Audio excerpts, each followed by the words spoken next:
2025 awang ba hat nyu ni mong mai salam pu manok su chung man ma China tam nang tin ni tai dam lan yu ma salo bu ni ne meng lak ngi nang tu ge pang yu ha ka wang tu yu pu bai nan ne su ta tan ge u se ha dong lan China tam nang Day 27 to 29 December mong ma yak su pu manok revival tai dam ayong oyang ge to ma counselor lan ong yang Yasanya le kawang ume revival tai dam ayong mo himan phai ya yan bu to ngawlan pangyo de China tam nang yak su pu manok mo bu kemian bu kawang ya yang salam ado kebisiam pu manok Christian land de China tam nang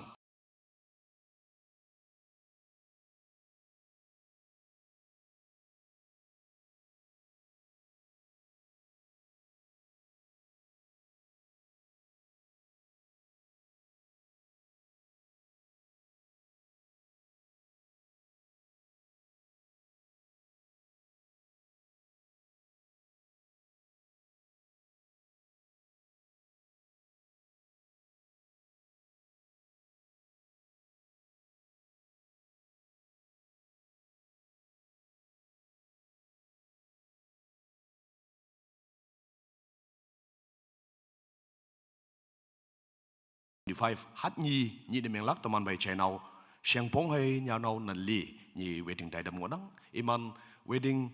feast moa father keme namno ngopu to ngawlan China tam nang ane date 8 January 2025 hat lam ni de meng lak China yangam hai nya nau manun imi wedding tai dam ngodang imano father keme mo tam ta nang si nang ane date 9 January 2025 hat pli ni China pang he nya nau Suzana ado ni Suzen ni wedding tai dam ngodang ane date 10 January ni hat nga ni meng lak China man kap hai nya nau wedding tai dam ngodang ado father keme ane date 11 January 2025 hat wok ni China hongpan sa i yong mai ngau yang ki to repeat men tuman associate pastor wedding tai dam ngodang tu ke ado wedding tai dam nan chine moila ne yupuma tan ke u se to China tam nang ane China yang am hai nya nau man non ni wedding ni chine basu arrangement ngodang ado NST police point junction me to galak se nok salan ibu ado ngalan China tam nang ngai ni chi union montown pray and fasting tai dam pabong fellowship ngolak tu ke chi union me umbu nok talan moilan ado tai dam kai se ibu ado China tam nang Lendo hat ni KBBB Platinum Jubilee man men balap phi tam yang bu ma bu katalane ye bu ngenang ayum bu kata adam mai huya pe tok yang ye bu ngoya bu ane man tau bu tam ngoya bu pumonok office me ma phayang wadang kunyak pangjama kebisiam pumonok to yong mong hom bu extra envelope phayang wadang tu kai man tau bulano kunyak pangjam Platinum Jubilee de mong mai tho bu phalak chine envelope ya bu oklak se to China tam nang iyang bu ke tini ye pai bulano ngoi klak hat me ya pai lak chine hato ngalan China tam nang 2025 pumonok event calendar inyang ngodang ayang bu hato tini kibu ma phe bu yok lak tu ke nam no palan yak me ward de phe tam lak cha se hato ngalan China tam nang imana phe tam man de amai huya ninok ke ye tau bu meng kama pumonok office de payang hato ya bu lak cha se hato ngalano China tam nang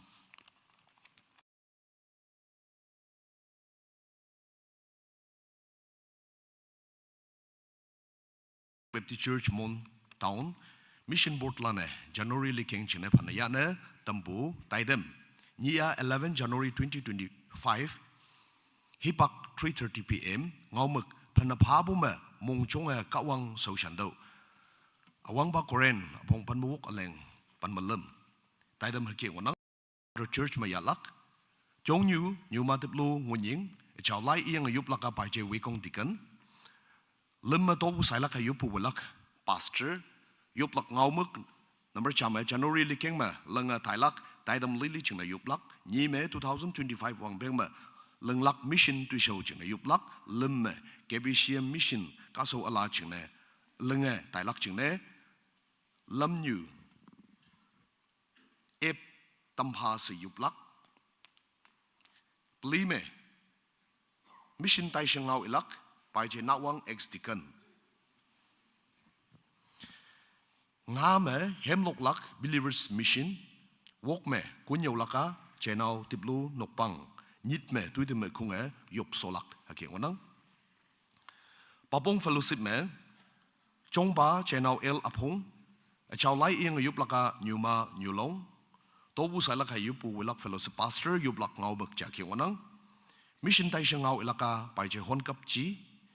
hemlok lak evangelistic committee in church chairman and secretary wok me kunyo lak pai je YP David Hospital chaplain nit me tuite me khunga yup solak new site fellowship me chongpa pai je wangnye samnyu ward chau lai ing yup laka nyuma ngunying so sanyu tobu salak hay yupu wilak fellowship pastor si chi hengboy associate pastor yup lak ngau muk chaki ngolak mission tai se ngau ilak pai je wanglen tala ward hemlok laka zaklom ward nyuyonglan in church nyuma phengam konyolak nyuma asan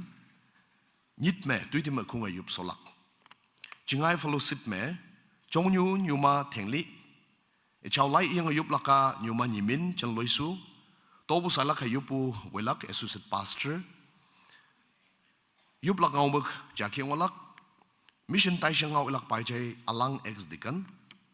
hemlok lak nyuma ngun ngam kunyolak nyuma phamna chingai ward nit me tuite me khunga yup solak tumpang fellowship me chongpa pai je yokla chau lai ing yup lak pai je semon dikan tobu salak yupu wilak associate pastor yup lak ngau muk chaki ngolak mission tai sheng ngau ilak nyuma phamsa mon ado me printing a ching mistake onang nyuma lamlen wakching hemlok laka nyuma phamsa mon ya khung kunyolak nyuma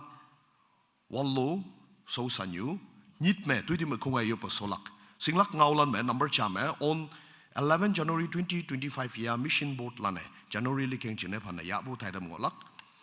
tu me kawangau ya apai laklan de 25 minutes and the mission tai sheng ngau laklan de 10 minutes pong phanang lemem moilan mission tu show chine tobu phalak chine chai tamnang lime hado taidam chine molana yup tana amen prepare by ke bishem mission board se taidam temyong wanang to ge auyen ocean de mongham bu phai maidam phanang moilan yup bu omlak chine hado china tamnang kawang miti shiwa tamlak chine yalak pa tobu them hakia e honang taman bhai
Tabu yenok salande kawang yelak pa moy mantam si yelak pa yupu hibak cha ya hunang date 10 to 12 January 2025 mo me jing phoi pu manok home revival tai dam unang ato me counselor ne kebishim pu manok kadalan de nyik yang unang to ke hibak yelak chine jing ha mam se pai ke to men cha hem cha si iwaneng sai kine me yublak chine social balandu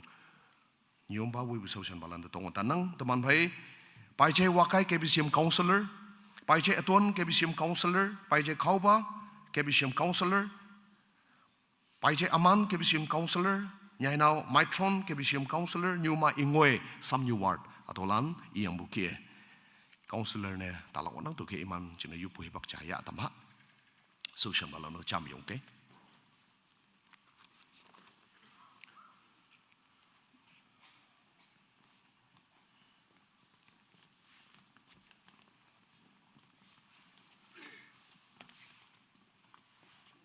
Tailak lan naman cham sut ke speaker pa pa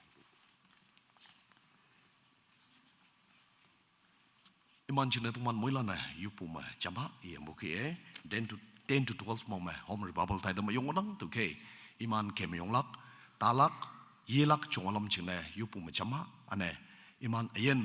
yeme me yahama ka wong wong la pha tam si se iman chine wong ka wong bu wong ngan yu yupa moi man bu tai dam yong chane me tam si o si yupa ane host bu manok jing phoi bu manok hado tai dam ya wan de yo yi sam bu ya pha yang alak chine yupu ma chama speaker ne alo lan pelak to ke speaker ba chine ka wan de yupa pang yu to man ngau ngai yupa MNC lak chine to man bai niu ma de tong nang yupa Hallelujah chao yen kawang hibak yang yen mai chine kawang de yas nya le minyu kanang de 10 to 12 mong me jing phoi bu manok home revival tai dam lak chine ado manang social balan manok suching man man le tham yang manang o kawang iman keme yong lak chungalam iman tabu ongbu chungalam nang la muishi ayang man pumatang da wong ala nang phadum do iman yi himeme kawang nang wong phadum do yaha ala wong ala kawang nang phadum si haleluya iman lok lai bu kai iman ngau bu kai man yu bu kai ma bu kadalan mung lebi la wong ala nang phadum ha jing phoi bu man kadalan chuna yup nang ke ba ado thaidam ya wanda li ma bu yo isang bu hang ngai na dadam moi man bu thaidam yo chane men speaker na ohi ba la kai awang speaker nang chau ya ha kai la moi shi moi man yong ba man song man ye nang yong me chau ba da ba yong wan ba kawang nang ai chau pumainok kaya hadam counselors lan iman kada wok jingpoi pumainok home revival jingna se yop kembu vai mong cham yang tuman suana dainang tauki mu kawang nang iman yen chonya hayang revival taidam okpungi na dam ba yop nang tawlana so pa nang mong yeu amen jing phoi bu menok te kemi nang bu kawang yang salam ke bi shima bu chana tam si sitana tam nang naman kong de kawang moi man tam si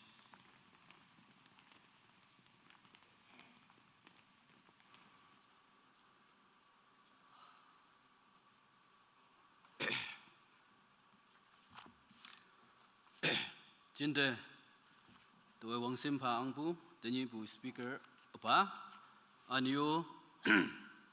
wang simpa angpu teman KBCM yombam me woyanga tenyi cimetabu wilan mongmai saya bu wang na hado ngalon China tamnang tuwe taitam ingowan de hymn number 86 patan ngokai anyo worship team lana team tangolak chingna China tamnang hymn number 86 tawatani ton chon tailak taidam e hoganing Konyak Baptist Church Mon 2024 me linga paipu hai 2025 me linga tailak elang ala chelaibu taitam ni 5th January 2025 hepak 10:30 am Nyawalay lakpa, Revel Saipa, Retired Evangelist KPP. Ngamuk, Sausan pu me, Woibu. Servanthood Leadership, Mark chapter 10, verse 43 to 45. Chongpa, Paijay Kwaka, Tumbang. Taidam number cha, Toibanga Yublak, Paijay Yangway, Chen Chaplin. Taidam ni topu sailak hai yopu woilak pastor. Taidam lim Report Palak, Brigade A, Pumenok, Brigade B, Women Ministry, Brigade C, Associate Pastor, Women, Brigade D, Pastor. Item number, Beli, Lakpu Lande, Menyong Pabu, Ngaulak,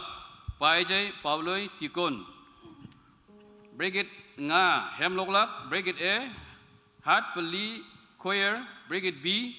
Sau Sanyu, Palan. Item number work, Lok Pulan Minme, Ngaulak, Lak Pulan Minme Ngaulak, Paijay, Y Longpik, Finance Secretary.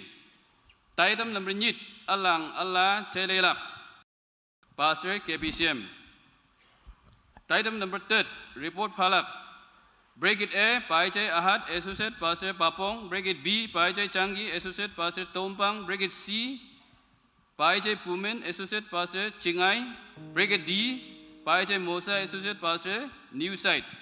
Brigade E, Nyai, Associate Pastor KPCM. Item number 2, 2005 में Sausan Tailak Lan, Yopu Woilak, Puminok Secretary and Orton Minister. Brigade number, Item number 10, Kawang Ngau Ya Pelak, Nyawalelak Pa, 15 minutes. Item number 11, Tuite Me Yoblak, Akung. Singlang Ngaulan. Number chame, on 5th January 2025 ni 2024 में लिंग पाई पु है 2025 में लिंग ताइलक पुमेनोक सेउसा न्यू पालन अलांग अला चेलाई पु ताइतम ngolak ni में तौनी पु ताइतम में पुमेनोक में mensa ngok pu सेउसा न्यू पालन है स्टाफ लान इसai पे मुइलान के number lim hatau ताइतम चिंगने मुइलान ने यो पे तानहा तजी तुमान चुन ताइलक ताइतम हकियंग वनang मुइलान चम से योंग हा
Yeah.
đại đam ngô bù kia tụi man phải tuổi bằng ayub lạc chính nè bài chế yang với trên chập lên sa bài chế ít là hiệp phá tâm năng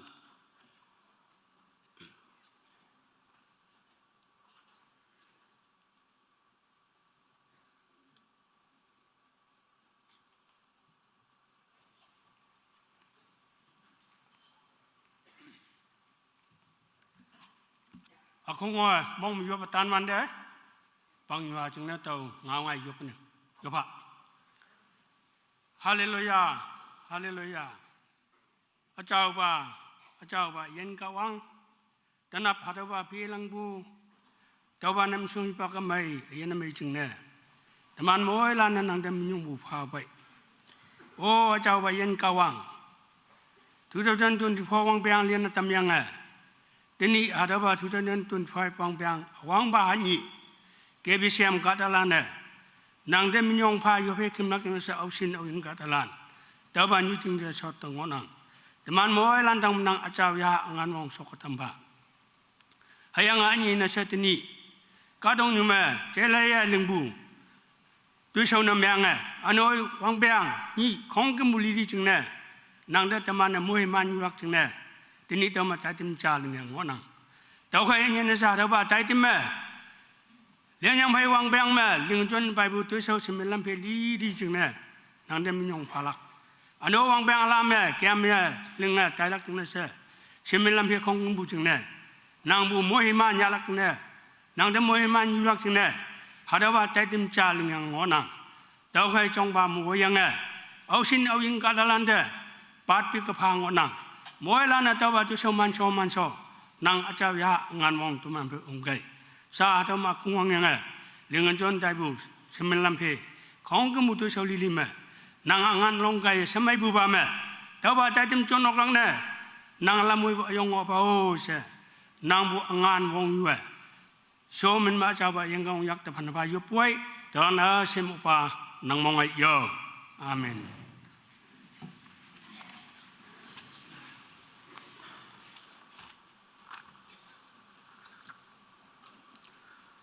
đại đoàn number 2 tổ bu sai lạc hay yêu bu vui lạc pastor sa niệm ba đấy hay bác ép tâm nông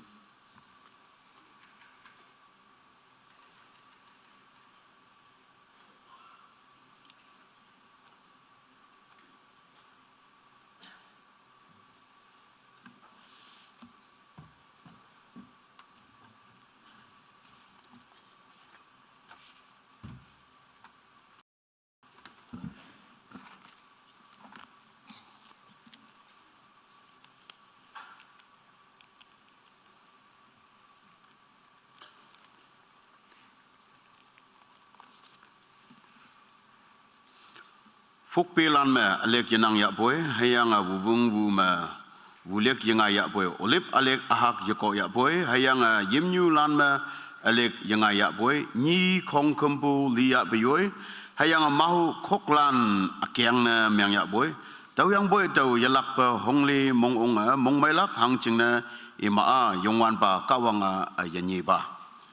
kawang singbu kadalana hang sin na to bu ya bedige mong mai pon ya nang kawang nye muhiman teman fai sosan balana nam no ya pai lak chine to bai bak epna hymn number 194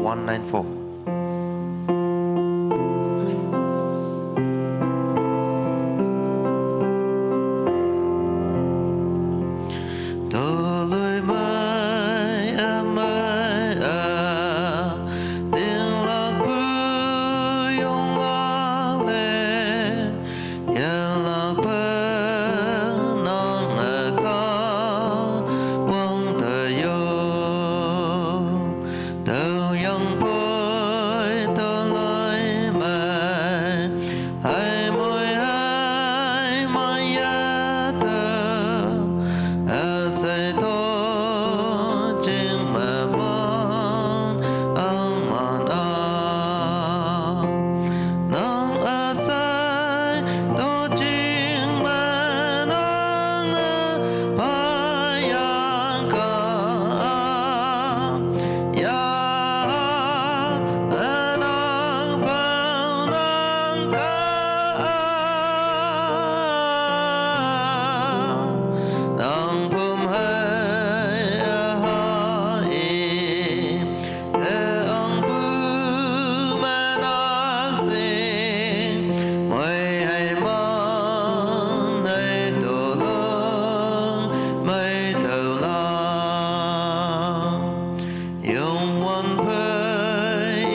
Oyen takaden nangok nangke, numan sucing me yong pu oklak, kawang ngau do hadau ki enang. Maya ngok bu kada lana sui hing pa wongpong na yichi, hape oyen tak ya bay taulan jing na hai wongpong. Kak sui ngok balan nyeklak jing na yichi, hape anu lan jing na tau bay. Tanap yanyi ba Jisu Krista nang jing na bay bu jing inang.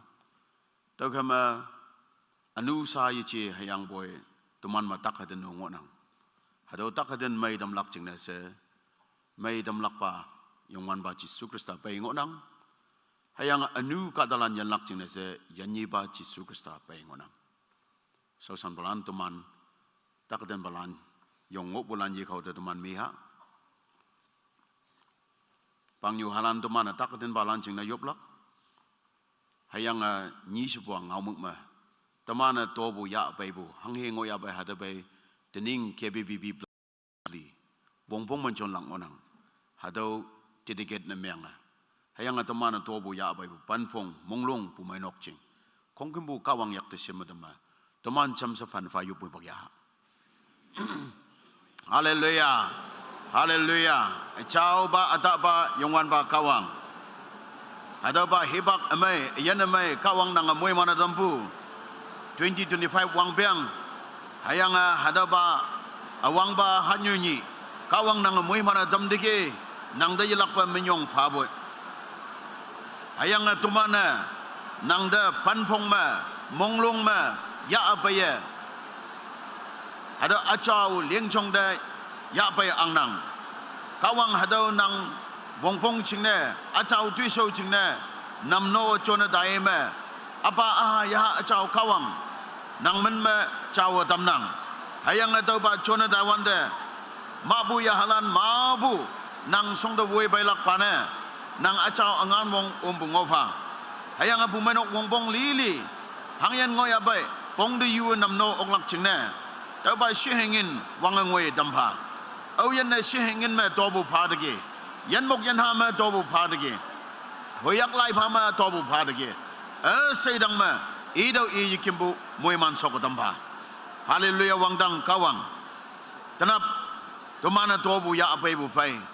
Yalak pa aniu platinum chubli KBBB ching. Hadau taidam chona dalak ngonang. Enyai wang ngoi dampa. Okpu ngelak ching na tau ba taidam ching no fanfa yup nang. Nang kadalan. Tak kasangbu mayang atau ba kadok nyuma sausi ngonang. Sipsibu kawang tanap nanga sipsipa. Hada mabajay ponging tingin hayang matkam. Hayang nanga ayhang. Anyo mabu menyana paibu mongyang hayang manyok. Imandang mawangdang kawang nanga maidamlak angan wong chondo. Hayang lainnya na paibu say yanyi ba Jisu Kristus man mamaya damba. Nanga tulo may damdo. Yung ngobu nang kadalan Nazareth Jisu Kristus man iman ngobu tak yando. Hayang nang mubu tulo may bu dawa yoy ching masot na damba. Hayang kawang nang mubu yanyi bu fay yoy noksa da mong may fay la iyala. Yanyi ba Jisu Kristus man fanfa yup nang dolan na saupa nang mong ay iyo. Amen. Sot kay kawang amoy man.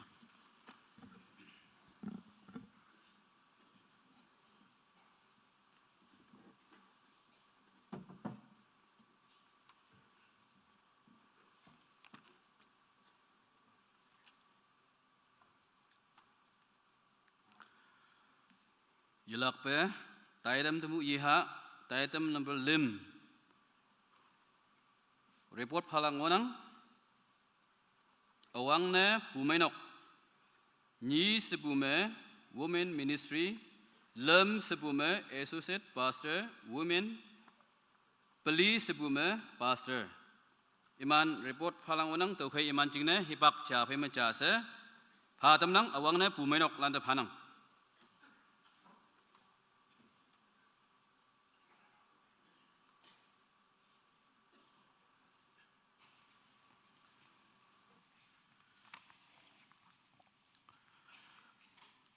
Wang sampai ang mutin ibu, tayo dam chongpa, din ibu speaker. Cinta wang sampai ang mutin man bay nyumpa, ane jam sesausan bu di kon board. Kebishim, umanok lungmailan na wayang cimatabu, Christian acuy ayong. Teman mailan na hipak hayang iyan na may cine kawang de manyong bupaha, awang ne, tau hay tinok nok sama bu. Kami yang buka wang yang salam, ane wang beng Allah salam, kebishim pumanok pangyuade China temnang. Kawang sepsie, kebishim pumanok secretary nemeng yang tau yuwang yung ayaboy kawang jamapong wang beng peli, ngoy benang kawang demanyong pabu, atau China temnang, sa wang beng chato yang onang, yan na may pay tau hay tinok noksa, kawang miktisiwa tama sosyan olak cine, yupu macam hause. Atau ngalan pangyuade China temnang. Tawa tu report is home. Hangai cai ha. Tawa report dah heja tai kene. 72nd sepuba. 2024 wang peng me KBCM lengapai bu annual general report hakeng wanang ni 5th January 2025. A Baptist members say Nocturne haking wanang 1 bracket A Yobo committee with Hawaibu Nocturne 4,263 haking wanang BTC Ngopu Nocturna 2068 wanang BTC Man Paipu Nocturne 2,123 haking wanang budget membership Pabu Nocturne 1,900 ngonang nyime Baptist members sekolan 6,585 ngonang Natan 6,771 haki ngonang total Baptist member 13,356 BTC man bay bulano umyang haki ngonang lemba 2024 me BTC paibu Seko 145 ngoyangge 145 Natalan 122 ke ngoyangge total sayange 267 ngoyangge Pelime 2024 me BTC ya ataibu Seko 62 ngoyangge Natan 49 ngoyangge total 111 ngame Baptist member libu sekolan teneng kata panmaca 11 liyangge Natalan 21 total sayange 32 kata pumenok memberlan kado nyubuyan dai botong China temnang bime Yahweh bibu lemme yen ba paibu hai yen de taibu haki ngoyangke number 1 me kebisiem de yen ba 66 ngoye paibu ngoyangke yen balan de paibu yen balan paibu miktak pia gospel counseling revival church visit and a meeting etc. do china payangke iman de nam nobo me ngain rupees 2,21,000 nanjing hake winyangke number 2 me allow pumanok te yen tai bu me kebisiam kata nantoi 336 winyangke tai bu miktak pia gospel tour counseling revival game speaker hai counselors church visit seminar training Christmas and New Year speaker hake ngoyangke ne win bu ngen 8,46,773 8,46,773 hake ngoyangke lemme 2024 me Natan 185 and Seko 186 total 371 kata paptibu ngoyangke special taidamlan hakie ngoyangke number chama prayer and fasting taidam lem ngoyangke alang ala chailaibu taidam tau chunyangke hado alang inang ane pastor farewell taidam ya pastor ala installation taidam ngoyang ke MTC prayer de taidam ngoyang ke KBBB mission de taidam ya yang ke budget hai membership chimbu taidam ngoyang ke children's day of prayer taidam ngoyang ke revival taidam ni me ngoyang ke general ane youth revival hake ngoyang ke passion week taidam ya yang ke Nagaland mission movement taidam ngoyang ke Mother's Day taidam ngoyang ke Christian home week taidam ngoyang ke environment day taidam ngoyang ke Father's Day taidam ngoyang ke MTC girl hostel wibu manme phaniyabu taidam ngoyang ke number 17 me baptism ni 2 times me ngoyang ke tacha yang yen macha ane yupno compound me so ngoyang ke Lord's Supper 2 times me ngoyang ke 18 me KBCM mission week taidam ngo 19 me Baptist Pastors Union Mon Pulpil Exchange taidam ngo 20 me literature KBBB literature day of prayer taidam ngo 21 me Thanksgiving taidam ngo 22 me Pastors Day of prayer taidam ngo yang ke 23 me World Sunday School Day taidam ya 24 me Yopo Committee Annual Report Pabo taidam ngo 25 me Sunday School Annual and Graduation Day come Bible Sunday taidam ngo yang ke 26 me Tiningbu wangbeng me nok yambu taidam 24 times me ngo yang ke ato me mass wedding mo ombu nok saja ngo yang ke 27 me Christmas and New Year taidam yong me ya yang ke di me sengengen me jampong bu alam hake ngo nang taman muilana singolak chine to hato report to phadam nang Eastern Naga students Jurhat imande 10,000 phayang ke paje moktong ang utong khwa Arunachal ide 5,000 phayang ke thamko pumanok Myanmar de 20,000 Koima pumanok de 50,000 Changlang su pumanok de 5,000 phayang ke Reverend L. Machin, Executive Secretary, Pastor Installation Speaker, Nepai one the 10,000 Payange. Reverend Chemyu, Farewell Taidam, Maumwan de rupees 5,000 Payange. Paje Kami Wangsu, Pastor Arunachal Pradesh, Iha, Miss Mariam Wangsu, Eastern Bible College, Dimapur, Admission Jingna rupees 20,000 Payange. Reverend R. Talim, Pastor Longpeng, rupees 8,000 Payange. Mission Center Golden Jubilee de rupees 20,000 Payange. Channel Kosam MTC students ide 10,550 Payange. Mon unit IEF lande 20,000 Payange. Konyak Union de rupees 20,000 Payange. Konyak students Disciple Sip Bible College imande 10,000 Payange. Sang Sum Wong Baptist Church Caffrey imande 50,000 Payange. Channel Alang Mon Village Mukmauba ide rupees 5,000 Payange. Reverend Machin, ES KBBB, Mother's Day Speaker, Nepai 1 rupees 5,000 Payange.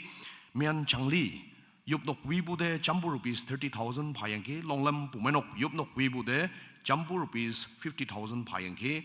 KBCM KDA member Lan Iman Taidam ne Taiwan de 53,000 Payange. Reverend Dr. Pong Sing, Environment Day Speaker, Nepai 1 rupees 10,000 Payange. Chenao H. Jenpa Theological College Admission Chingna rupees 40,000 Payange. Nepal Baptist Seminary Kathmandu Iman Kungde rupees 30,000 Payange. Miss Manli, daughter of Langyay,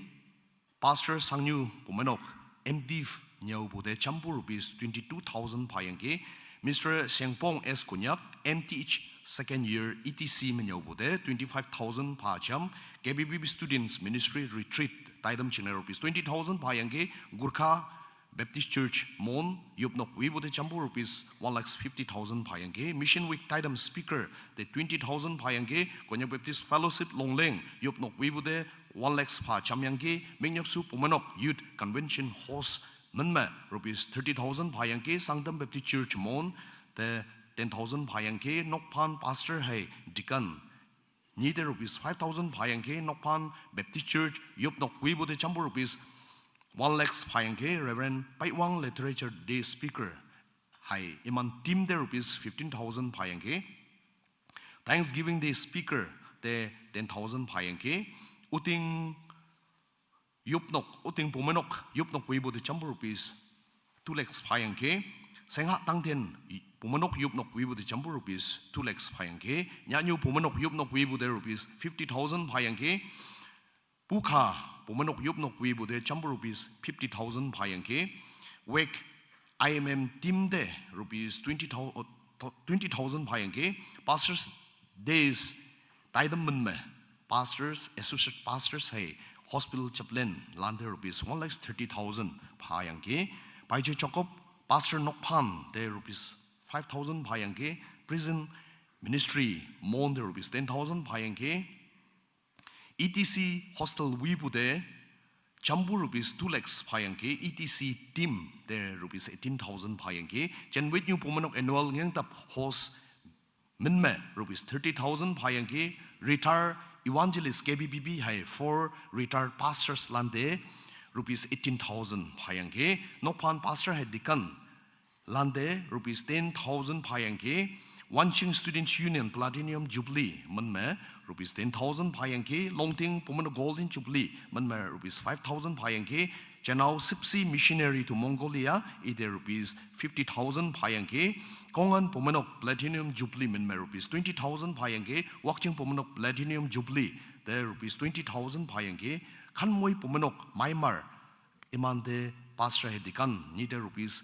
5,000 payanke. Yalapa kanmoy pumanok Myanmar yupnok wibu de chambu rupees 4 lakhs payanke. S Puiling Fellowship building construction de chambu rupees 50,000 payanke. Total 16 lakhs 40,000 allow landa chambu payanke. Ime nyulom balom de chambu relief haki wanang min ine sig do wang hinyap lak to ke to alanda ke nyanang tak bulande Libulan lang honne birthday men me maya ulan house dedication wande one shubu ngai wande katok limbo landslide ado ngai wande district hospital hai jail visitation me ane felicitation program ado me set up ane waiting taitam de Taiwan de pabu rupees 9,16,000 tening relief ne ke phayan ke if me henghau yak chai pabu haking wayang ke kunyak natan inyi Panmani 12 payanke, Konyak Nikok 56 Nanching Hake payanke, Westcoast Lem payanke, Yik Pli, Yangcha, Lacha, and then Nikok Mekala, Niko Mekalacha Hake payanke. Jime Chailonbu Construction and Development to show Lendabu 2024 Wangpeng Makia Lang payanke, Jingai Fellowship Site Arrangement Jigne, rupees 12 lakhs 50,000 payanke. Generator rooms ni leng yangke. KBCM NST station pamabu lam footstep leng yangke. Commercial building 9 rooms leng tam yangke. Pastors office kam deacon board office leng sonang. Pastors quarter renovation meng tam yangke. Papong fellowship quarter jingne site cha bau sak yangke hado de 6 lakhs 50,000 6 lakhs 50,000 pa sakyangki pastors quarter garage lengatamyangki techa haichachon fellowship dedicated ne mengatam hado taidam chingne rupees 1 lakhs haki pumanok suching phayangki new site fellowship chingne sound system items saktambume rupees 65,500 phayangki chingai fellowship temporary building shifting chingne rupees 20,000 haki phayangki tumbang fellowship 25th anniversary taidam me rupees 50,000 haki pumanok suching phabo do China damnang ane sa yumnuk alang ya ngo mu nyuime administrative block ado leng wangbu pangwa de China damnang h me pumanok te nyulom palom hai khung kai jampo hado singapore hado nyana damnang number chama prayer warrior ministry kai 2024 Pumanok revival sponsor ne meng tamyangki imana ngen me rupees 2 lakhs phayangki ana yenmok me akcha imana ke phayangki anyene pumanok suchinga manyong phalak hado tuyayong chalang dambu taman phe late reverend T Moina Bongkong inok sako he hayamlan kaye late reverend memorial munme baptist yanglong baptism pool lenga tamyangki taman phe date 5th July 2024 ni teman nyom bakaye atau chau tamye yo bakambo hibak ya bu atau China tamnang pelime nyumaki sanom nonyu ya teneng lak langonang ya pumanok te natan enija phayangki paje tingkap jukiter iu tini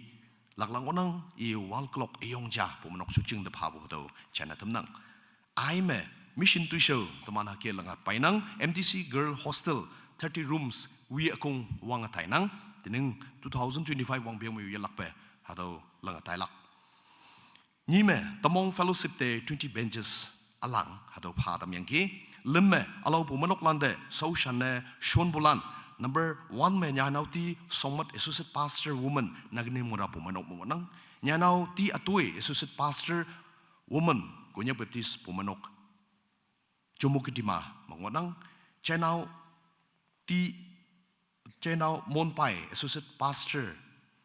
youth Digit town pumanok mangonang channel Chatai associate pastor youth Loyi Maimar mangonang PJY Mansa missionary Ralamri Arunachal Pradesh me mangonang PJ Chokop pastor kam evangelist Nokpan Nyuime Nokpan pumanok me ane area ye cover nemeng yang mangonang channel Chingyay missionary Thailand teman sunyang wonang nyanau ngamyin associate pastor youth ninu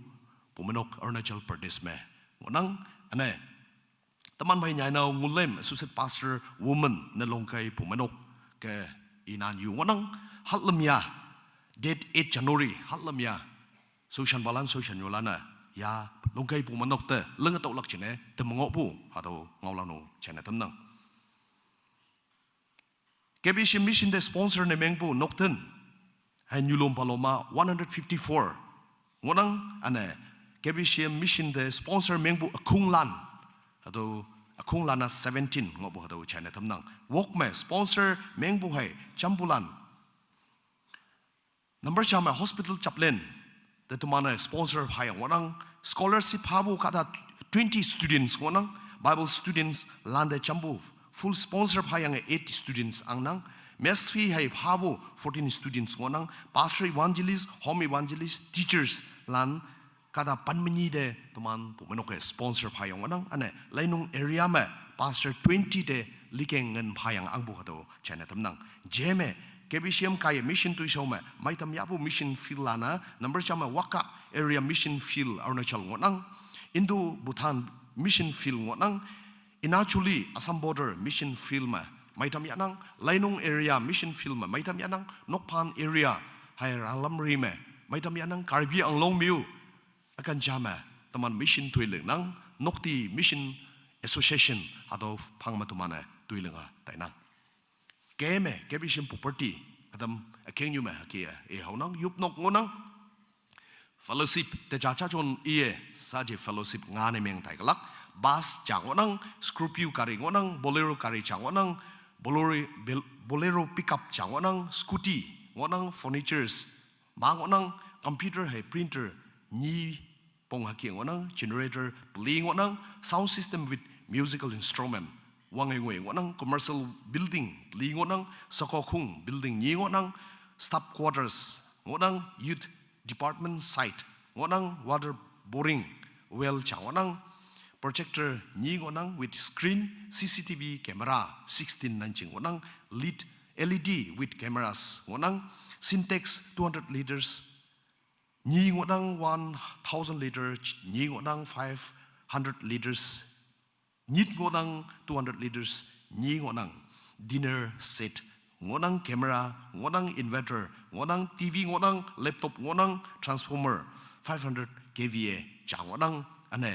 bell church bell 700 kg ayong cha haki ngonang number L me staff position me full time workers lan haki ngonang pastor ngonang associate pastor iman ngang ngonang associate pastor woman ngonang associate pastor youth ngonang choir master ngonang sound operator ngonang ane driver cha ngonang pion cha ngonang ane jokiter cha paiglak total iman 13 full time staff haki ngonang part time workers lan pomanok secretary ngonang finance secretary ngonang caser ngonang evangelist ngonang Sunday school superintendent ngonang ane Sunday school teachers lan 36 nanchi ngonang computer assistant ngonang assistant choir master kam youth ala liyang ngonang pianist ngonang 4th grade staff lan iman kata nyit ngonang fellowship jokiter iman pli ngonang drivers ni ngonang ward counselors lan iman wok ngonang part time workers lan 62 staff KBCM phang mangobo China tamnang dikalan pan menit ngonang church board member 26 plus deacon board omnang mission board me kada mission chairman board chairman na wiyang 12 kada ngonang mission board lan bhai KBCM deacon board omnang KBCM yopo committee chairman and secretary general hai ward phimu yopo committee chairman secretary lan eman 26 kada ke ngonang namno balan 23 ngonang decoration committee sawang pengni campaign iman kata nga ngonang ane emme 2024 ma hang ho topu mission board report me fourth position hakia tawyang ki emme 2024 ma umanok resolution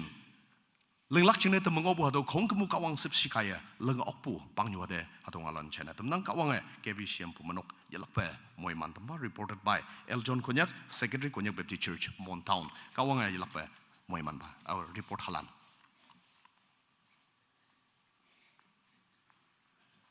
Bracket B, Women Ministry. Imanda hipakanang.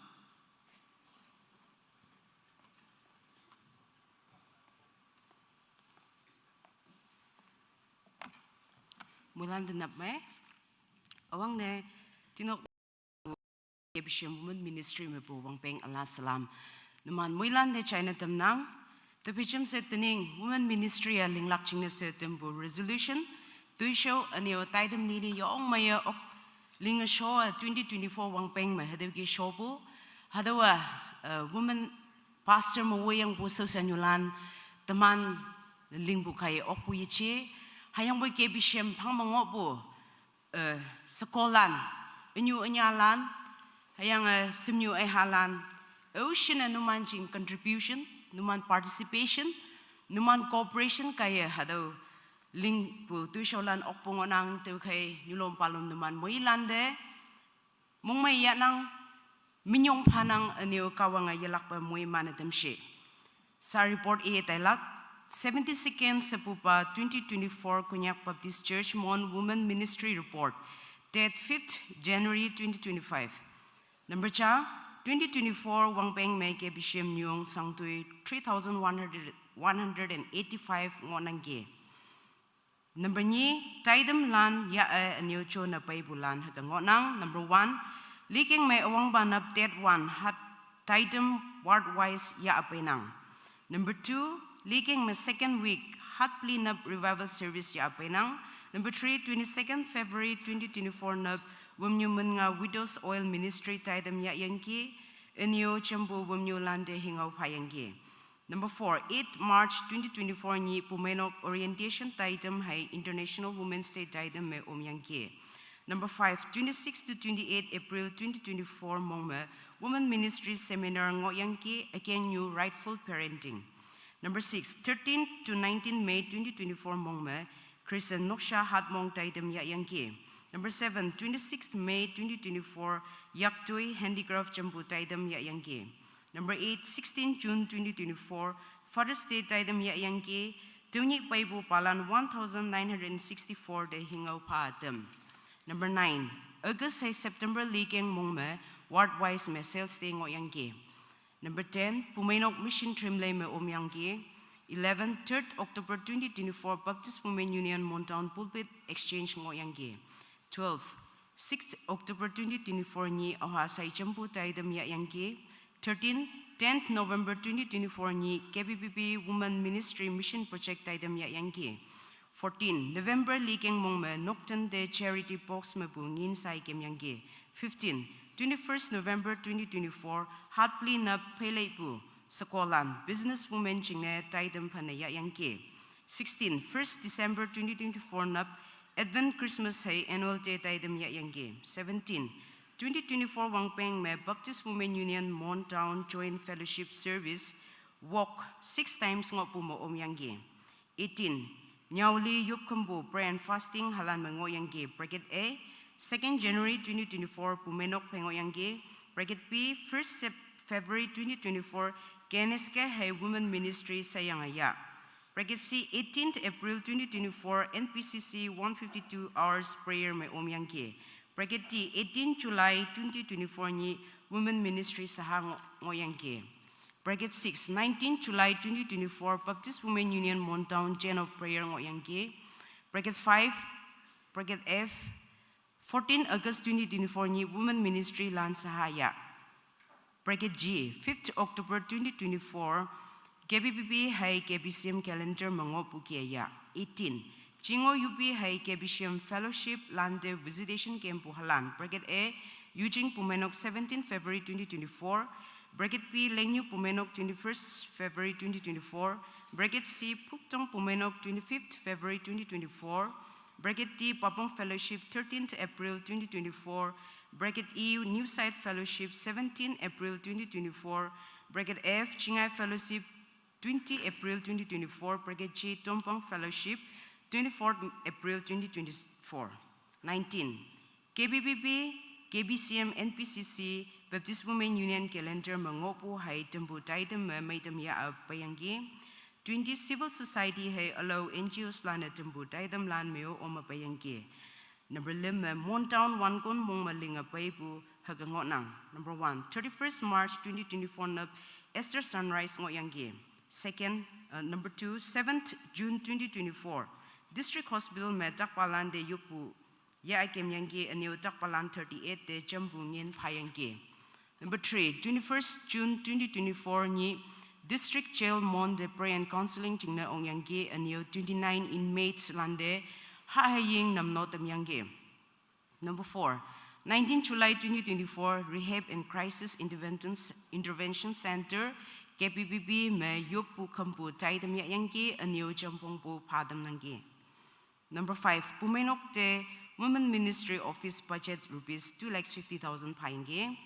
Number 6, KBPB Women Ministry Mission Project in rupees 5,44,560 Payangi.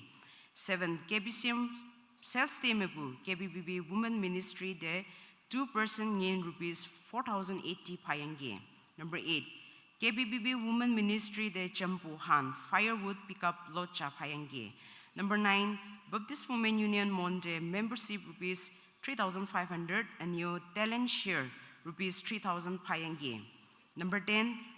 Tak Sangpu Lipu Sadi Nokli Mo Langhon Pu Hai Hingau Pabu sayang Noktan 82 de Yupkum Gemyanga Jampong Pu Hai Hingau Haki Epa Nigo Nikok Auha Wong Hohelai Flap Yang Shem Shingangin me rupees 1,59,790. Number 11, 2024 Wangpeng me Elo Land de Women Ministry Land Nantui Pabu 33 times Ngoya Winyange. 12, 2024 Wangpeng me Namnonu Hai Palan Nantui 97 times Hipak Payange. Number 3, Outreach Ministry me. Number 1, KBCM Women Ministry Exposure and Mission and Exposure Trip Silong te Tayangi. Ane do me Eastern Naga Christian Fellowship me Yupnok Taidam ya rupees 20,000 mission to issue Chingna Payangi. Number 2, Nyanao Polem M Kunyak M Tiv second semester Salom Bible Ministry Mengopu de one-time jumpung in rupees 30,000 Payangi. Number 3, Jainao Sipsi Missionary de one-time jumpung in rupees 5,000 Payangi. Number 4, 2024 Wangpeng me Women Ministry sponsor ne menga Paibu Kata Halan Ngonang. Bracket A, Mati Sapa Pastor Putan 6,000 rupees per month. Bracket B, Santos Evangelist 4,500 per month. Bracket C, John Pastor Hafjan 5,000 rupees per month. Bracket D, Miss Ngamli PTH student 2,500 per month. Total outreach mission amount 2,71,000 ngonang. Number 9, Women Ministry de Jambu Pabu. Number 1, Bajay Noktu, Tigon KBCM Kaya rupees 5,000 Women Seminar Chingapa. Number 2, Numa MK Wallo Ward Women Ministry de Jambu Lekeng de rupees 4,500 Pa Payangi. Number 1, 2024 Wangpeng Mengopu Women Ministry Staff Hai Soshan Yulan Hagangonang. Number 1, Associate Woman Pastor. Number 2, Woman Secretary. Number 3, Finance Secretary. Number 4, Cashier. Number 5, Jokitor. Number 6, Driver. 7, Soshan Yulan 16. 8, Namnonyu Hai Palan 18. Nyet 2024 Wangpeng me Women Ministry Office Property Ekeng Yulan Haki Engonang. Number 1, double-story old building, 10 rooms. Number 2, commercial new building, 10 rooms. Number 3, Sumu Karija. Number 4, computer with printer, 1 set. Number 5, UPS inverter, 1 set. 6, charity box, 2,800 boxes. 7, wooden, plastic table and chairs, 32 notes. 8, steel and wooden almirah, 6 notes. 9, office and common room sofa set, 6 set.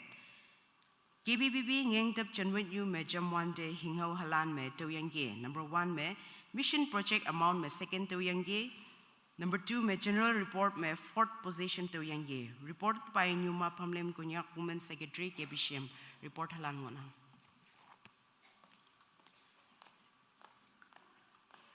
Bracket C, Associate Pastor, Women, sa ipakanang.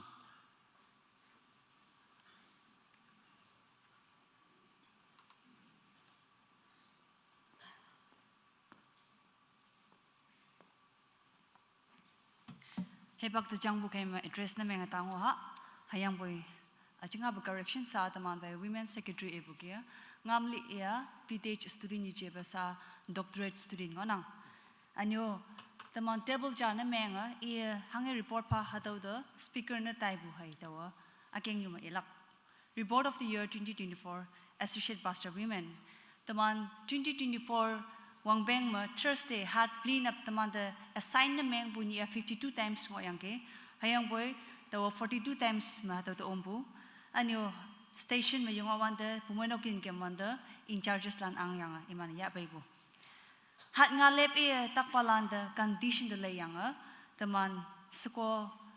associate pastor wo yang taman kem yong nang chema pongbu hayang yopu phat tamlak chingna anyo outreach mission to shoma sa taman pai secretary yange ching OUP the campu hadoma kawangau ya payange anyo Eastern Naka Fellowship Shillong mo speaker na hatoki kawangau ya payange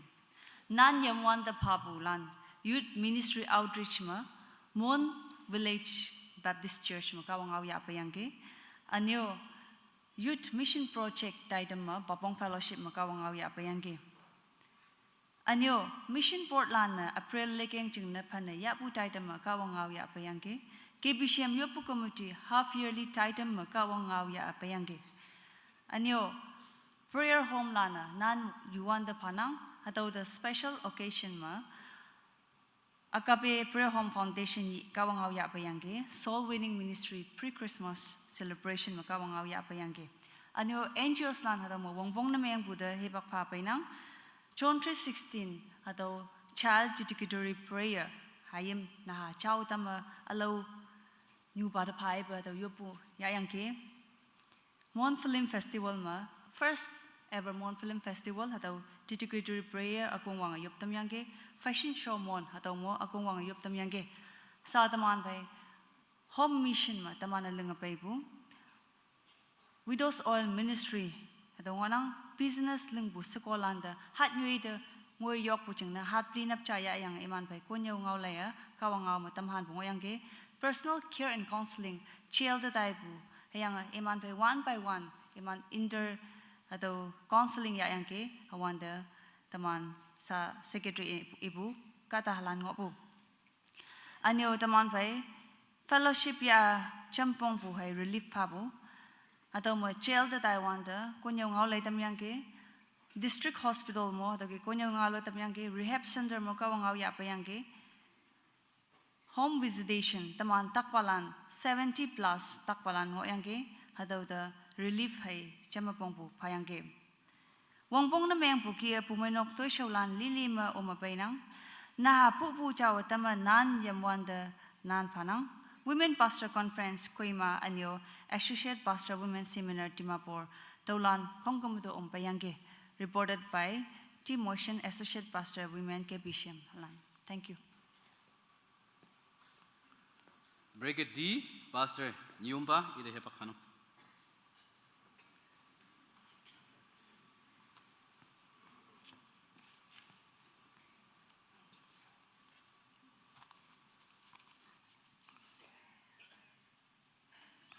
Konyak Baptist Church Mondown, Nyomba Ngaulan Pastors Report 2024. Reverend H. Moba, date 5th January 2025. KBCM mong mangobu Kristama isibu ordained ministers chatheli hayanga pumanok longmailan pastoral staff sausan yu balan hayanga chamma dwelling sausan pufai yobakama paibu pumanok members noman asede tau hayanga tinok mapu mongkan salam hanang lem nyutak yafan me COVID-19 2020 to 2022 anio lem hatak yafan me dengue 2023 wangpeng me kadong nyu me hayanga mon district wan kon mong me loma tak sanga ngopu wangpeng lan phai mapu wangpeng 2024 a semen lam phi me yafan chailai taibu ngiyanggi hayanga hadoma tamano moilan maidam yanang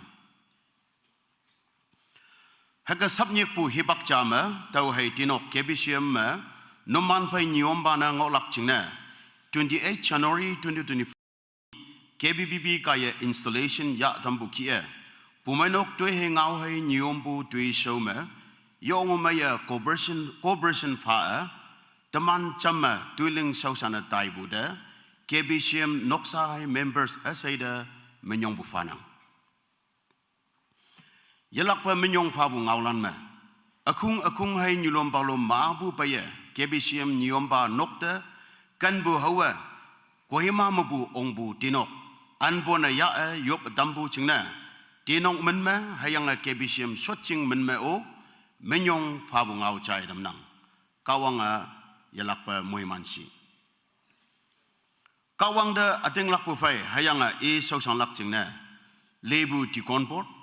church board mission board pumenok staff hai women ministry youth ministry Sunday school ministry church construction planning committee yopu committee hai allow committee maabu hayanga ayan chin kema sausang lak chingna yongbu associate pastors lan fai yu lamma consultative hai fellowship ya kawang da fanfa yop wang bu kia 2024 wang bang a pumlom hai pumanok chingna ya ma hayanga semen lamfema lengeyebu wang bang year of restoration renewal recovery achievement after COVID-19 okpu wang bang na ngokbu da daman moilan mongmaya hayanga kawang da menyongfa nyombu anong langa hekafanang noktan vedawaibu home visit 167 including shops dukan de kempo nokma yop no pai bolanda yop badambu 92 kada yop nok hai nok schools anu dukan anu kari chau dambu dedicatory prayer 31 times hospital visit pumanok so chingpai chamma 2 times anu asaha daibu 3 times hayang hadaw kongkembu masaya takpalan 49 patients hawyangge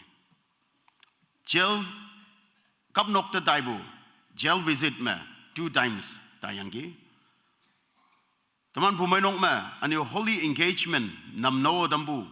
iman panmanga couples tan namno damyangge achaw nokyam soma premarital counseling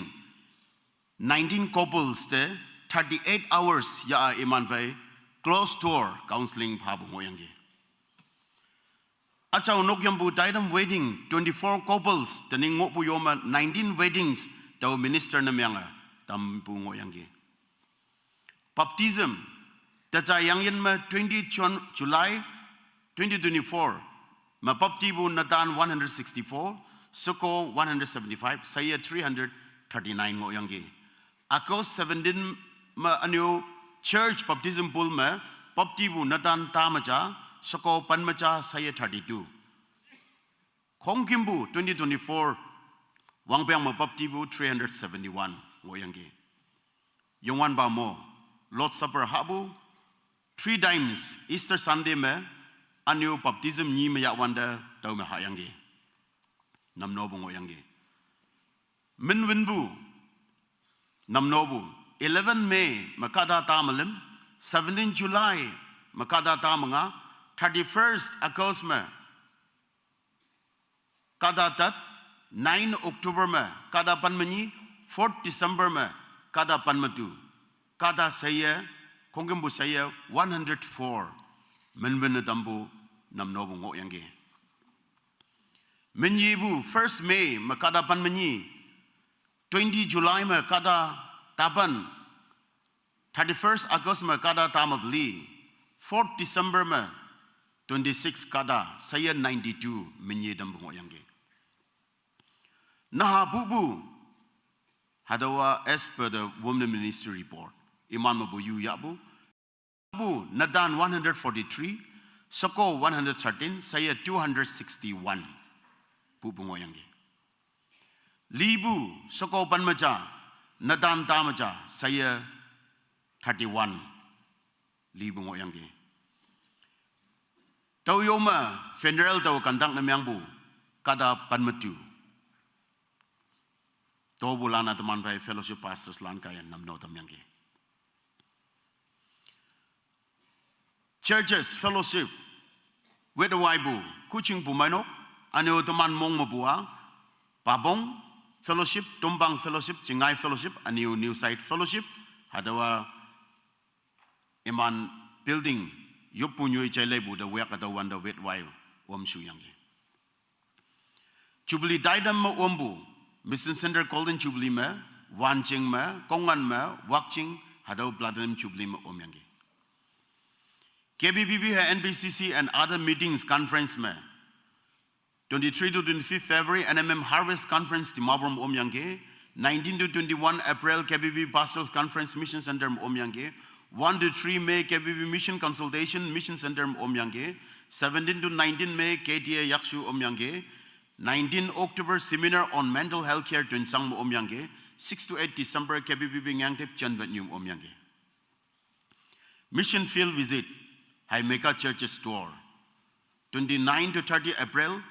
Ranlamri Otangkwa Anyo Nokti Mission Field Tatabong Omyange. 25 to 29 October Odorantit Thailand to visit Omyange. 19 to 21 November Zunaputu Kuhima, Timabor the Mantik on board, Meka Churches land to Vedavina Kemyangi. 20 next May, Revival Seminar Tremlay Conference Speakers na Nan Pabu, Men's Seminar, Sako Bumainokma 4 to 6 April, Women's Seminar Daman Kebishim Most 26 to 28 April here, Moyangi, Red Cross Society Mon 5th March May, 12 to 14 April, Todok Chinko Pumanok Home Revival me. 20th April, ANPS teachers get together Taidam me. August 2 to 3, Lampong Shangha Pumanok Home Revival Camp me. 8 to 10 May, Yuching Home Revival Camp me. 24 to 25 May, Father School Korka Baptist Church Mon me. 15 June, Ni Mon Theological College Retreat me. 23rd November, Mon Area Pastors Fellowship Pulpit Exchange Taidam Kuching me. 20th December 2024 ma Wanjing Students Union Platinum Jubilee me. Ngoyangi. Kawang ngau tamhanbu tening ngau mik akyang yu awang ba ma team cham se kawang pongtobu X apong ni aleng telima ni mabu telima nyit me pangjam phabu team dongonang anu konyo ngolai bu mabu yoma akyang yu me Noksa, home chiang ngao yang mission chiang, tithes, panfong, kawangao, the Bible, the Word of God, prayer, sin, salvation, elements of worship, thanksgiving, resurrection, hayanga, Christmas hayanga, New Year pay shubu, topic, new vision in Christ. Hadoyin ngao yang hayanga, temana, Book of Acts, lambu doe, Bible study, yana. Sunday devotion hay Christmas, Hai New Year me ngaubu sayanga pangyu abai to ngaubu 28 times. Colony Fellowship pay ngaubu 7 times. KBCM Port Hai Committee, KBBB and other NGO meetings Chimbu. Tairida lai wanda 51 times ngoyangi. Relief Tuisau jingne kembu pumanok secretary Ebu Jayangi, teaching ko fire victims, Liangyu fire victims, teaching ha Nyomba nok Nyong libu langhonbu KBCM awangpa na paptibu kungma ombu bajay ngamba mon village Libu Reverend Manau former KBCM pastor Libu Funeral Taidam nagni mura mo hadaw landa langhon na kemengi. Sa adangoya KBCM Nyomba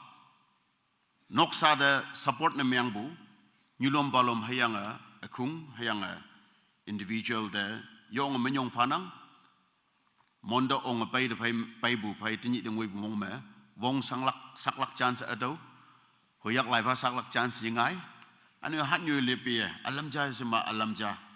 no man to bu pa bu menok so chinga tenok ta pau tiknang kawanga anyai na moi mansi hayanga tai bu ki pu kan yop na nyek pu kan da nan wang man pha yok anu home visit hebak wang man pha yok hayanga chingko chingao revival camp speaker nyek pu da yok chan lu shi bumenok revival camp speaker nyek pu da yok ngangjing revival camp speaker nyek pu da yok chumugiti ma youth revival camp speaker nyek pu da yok longai bumenok revival speaker na nyek pu da yok Eastern Konyak Association Youth Conference speaker na nyek pu da yok ok pu sin na tening buwang bianga KBCM bai nyui bunese nyui yangi yok sang bungok kuma amyang win damba anio cham se tuling so san dai lak ching ne niom ba noksa yang ayan ching ne yupum bum kai se tau chai dum. Thank you.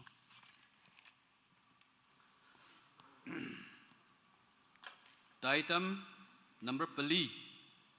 lakpu lante menyong papu ngau lak pai chei pauloi tikun sa pai chei de hipak ep tamna.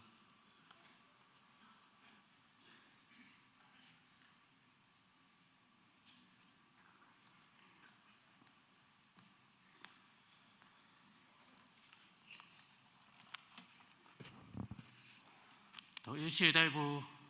단합부 정바 Speaker Reverend Ba Anio Reverend Pastor Woya Jimbu KBCM Sausa New Balan Anio Kristan Amelan Anio Reverend Lan Awang ne Tiong Noksa Mapu Hakai Siang Pumonok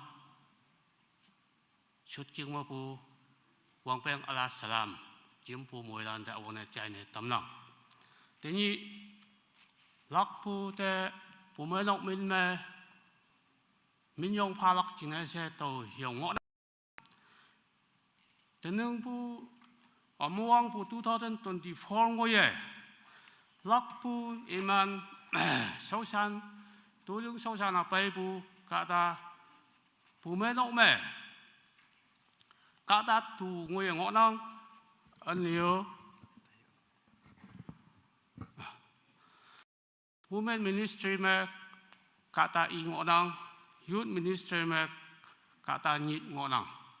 Pongsay panmatat 18 hagi 2024 ngồi bùng ngọc bè tôi lưng sâu xa na bay bùng lắc bùng ngọ nang dưới ya phân phê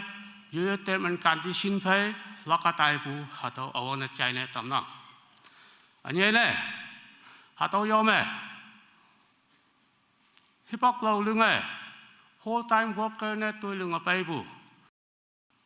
bù mới nóc Jupiter ba trái trứng cắp 22 years ngồi bố mẹ nông mẹ tôi đứng sau sàn là bay bố cha hiệp bọc ngồi bố nó lo cái tài bố ngon đăng thì sưu tì pha bố ngon đăng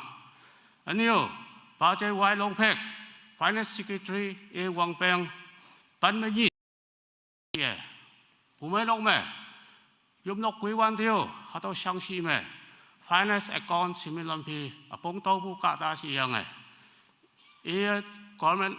office meo treasurer S2 ni ngok bukai hatau mo hatau ba to new major portion project me yom nok we bu hipok me hakie tôi lo ngai bu iyo chuti phana 17 years imi special imi de bu me nok ke chim bu pang nyu hai min yong pha bu hatau e tam boi anyo to bulano yo phải siêu bu ya phan me term and condition me tôi mẹ lưng tôi tâm là năm nó như ba lan Wang Peng pan người lưng ba lan ngọn năng hay mà tàu min iwan tên numan là xỉn lắm tâm là Sunday school teacher me, ani atama hage youth me, office bearers ne, finance secretary ne, ani media me, hage siang assistant finance secretary me, sports me, ani worship team me siang iman nyit, iman yu term and condition velak pungonang. Okay, numan moy lante, minyong panang. Krista pumenok long tang me leng lak pumenok kong lang tam lak jing ne wang yak wang ai sang ai tối mei leng pu jing ne se tu ma ne nu ma ne leng pu sin ne nu ma de pa lak hang o ye nang hayang boi ka wang ai ye khai pu ka wang o nang na ngai hang i ba ya phan me shao shan yang ke ha ki ye ka wang ai ye khai ben nang te ni lok phong jong te ye lak pai moi ma lak 하도 까동이와 젤레젤레세 능부 까동이 도이쇼 시민람페 거맨이 뭐 태벌레 젤레제 능부어낭 도카이 대니 누만 term and condition 지야 공뽕맹 우진의 슈디 유락부 지야 대니 락부 가이세 이니 영업에 요쁘메 요요이 완군메 요이 녹사메 마티 아퐁 nga랭 pan malim pan pelime ngau chai to ne yang numan ka dong yu hum ayang numan ka dong yu wangai ha to pai pel me ponga leng pan malim pan pelime akai nya yang ona pai me numan hebak tawan te ipu e le wan te ha to ngau mu ka tau la tau kai numan tu lung sau san taiwan te hang ka ti tu ngo ye pai lak ka ta ya poi 요이 녹사 풍종매 요이 자태리매 학교 시장에 요이 콩답매 왕알 자리에 아니요 흠리에 웅에 연락해 먹고 요새 하도 보호에 담당 시장에 노만에 도매에 능무진에 가왕아 연락배낭 모이만나 담시 학교 시장에 진대 노만을 능부도 서당매 녹사 풍종매 자태리 당매 연락배 모이만나 담시 오셔도 이 담당 자, 누만에 릉아 다이부 두이소 하돌리림에 싱야락진의 학기의 리포트자 행사 학기의 파담나 자, 부메녹메 까다 두요메 자, 파이낸스 세크리터리 바제 롱팩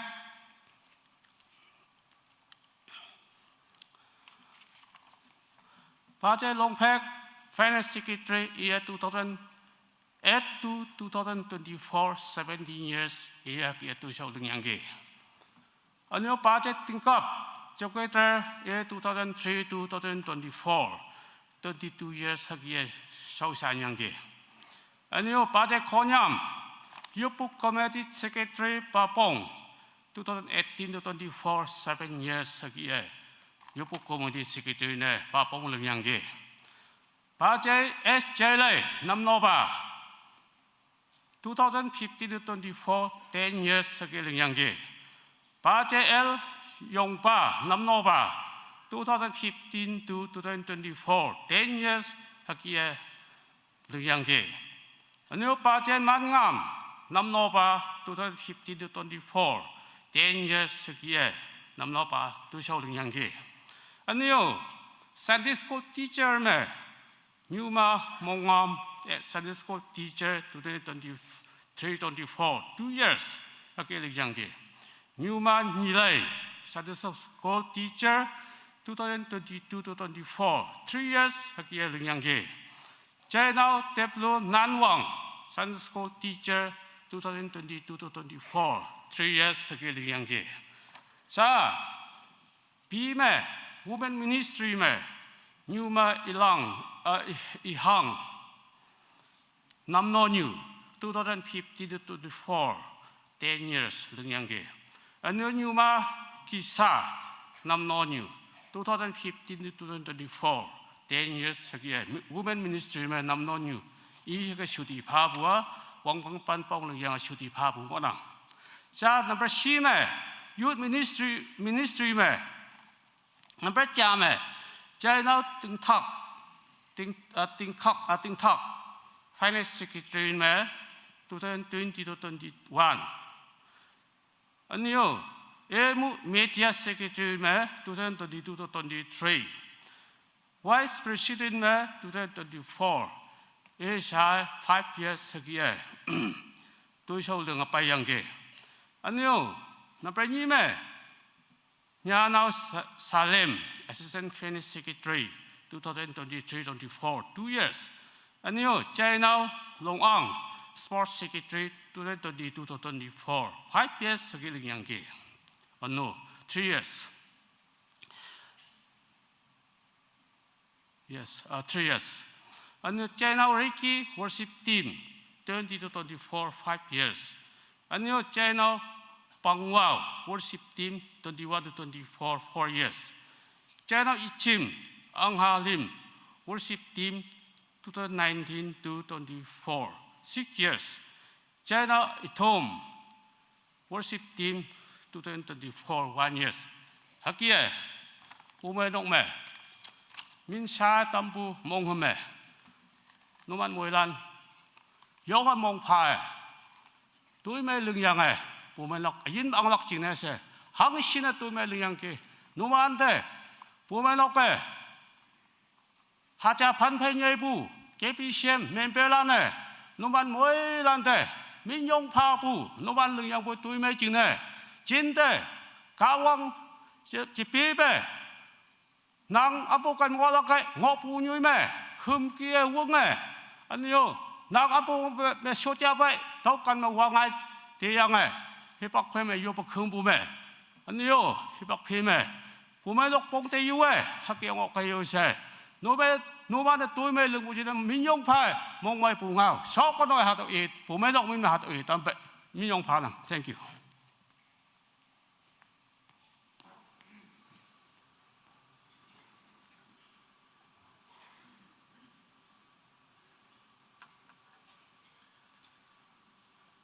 Pumanok man me manyong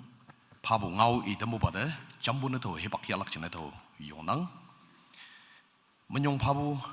ngau yong me I tem deke to wang ngwe tam lak china ngau masaha manyong paba isi bu yong bu china pumanok su chung man me ching ngau bu hang ho pa tam lak china to hebak yanang anya ne tini lak pulan namande I hubua pumanok su chung me active tuiling su shan ngobu stop mabu naman tini chuti yanang hayang boy ayen chen kama nang ab kan yujim ngoya boy Jesu Krista kawang so shan lak chine yupu bai haki ngo house chana tamnang hangne singma khadu nyume pumanok so shan ba ise active member ngo wande yo yo ba kam ngo hayang boy aw lak lakai yu yu color ngai tayang ngo bungaulan ma chainang nginang to ke adu ke yichibe ayen chen kama kawang de yupu kada mai chane mengkeu se pumanok su chingman me adu ngaulan chana tamnang yalak pai tai dam ching me pang yu ha sing yalak chine adu me ado I tamnang number 4 me lakbulan de manyong phabo ngau ilakse sa sushan ba ngau tam de bu ane 7 me alang ala chailei bu ngolakse ado nyan ngonang hayang boy sa atuman cham se yongwan de ado wek lak ane sigma finance secretary alang ala chailei bu si ba how tam lak hayang boy handing taking ado nyan sang bu lili ado wa pumanok office me sign meng lak jingne tuman tem ngobu pangyu hade ado ngaulan chana tamnang hana sigma do me alang ala chailei lak pastor sungop wa tamana sa wek lak jaw se numanda do ngaulan chana tamnang chingmai lam lenge taw minyak wande teneng lak pulan numan pangyu hade si how do lak chingne jam yong lak chingne tongnang taman bhai pai je wailong pek finance secretary ado cha ma yong ke pai je tingkap ongke do de pulpit song de chama numan mulan pai ge taw nyek wande pai je tingkap together nang cham pai ge pai je khonyam yup committee secretary papong pai je s chele namnoba pai je el yongba namnoba pai je manga namnoba nyuma mangom Sunday school teacher nyuma nyile Sunday school teacher chenau diplo nanwang Sunday school teacher woman ministry bu nyuma ilhang namno new nyuma kisa namno new ane youth ministry bu chenau tingkak vice president Nyanau Salem Assistant Finance Secretary, Chenau Longang Sports Secretary. Naman jingmalam lang jam bagi ane. Adome Chenau Ricky Worship Team, Chenau Pangwao Worship Team, Chenau Ichim Anghalam Worship Team, ane Chenau Atom Worship Team. Adolana Youth Service me, youth lan kaya samai shenam no tam la kajau se atau ngawlanu chene tamnang cuma lam lenge pumanuk menbe cenga tem ngobu atau henghau ha tam lak cine teman bai nyium bade tongnang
สิ่งนั้นตั้มบุคี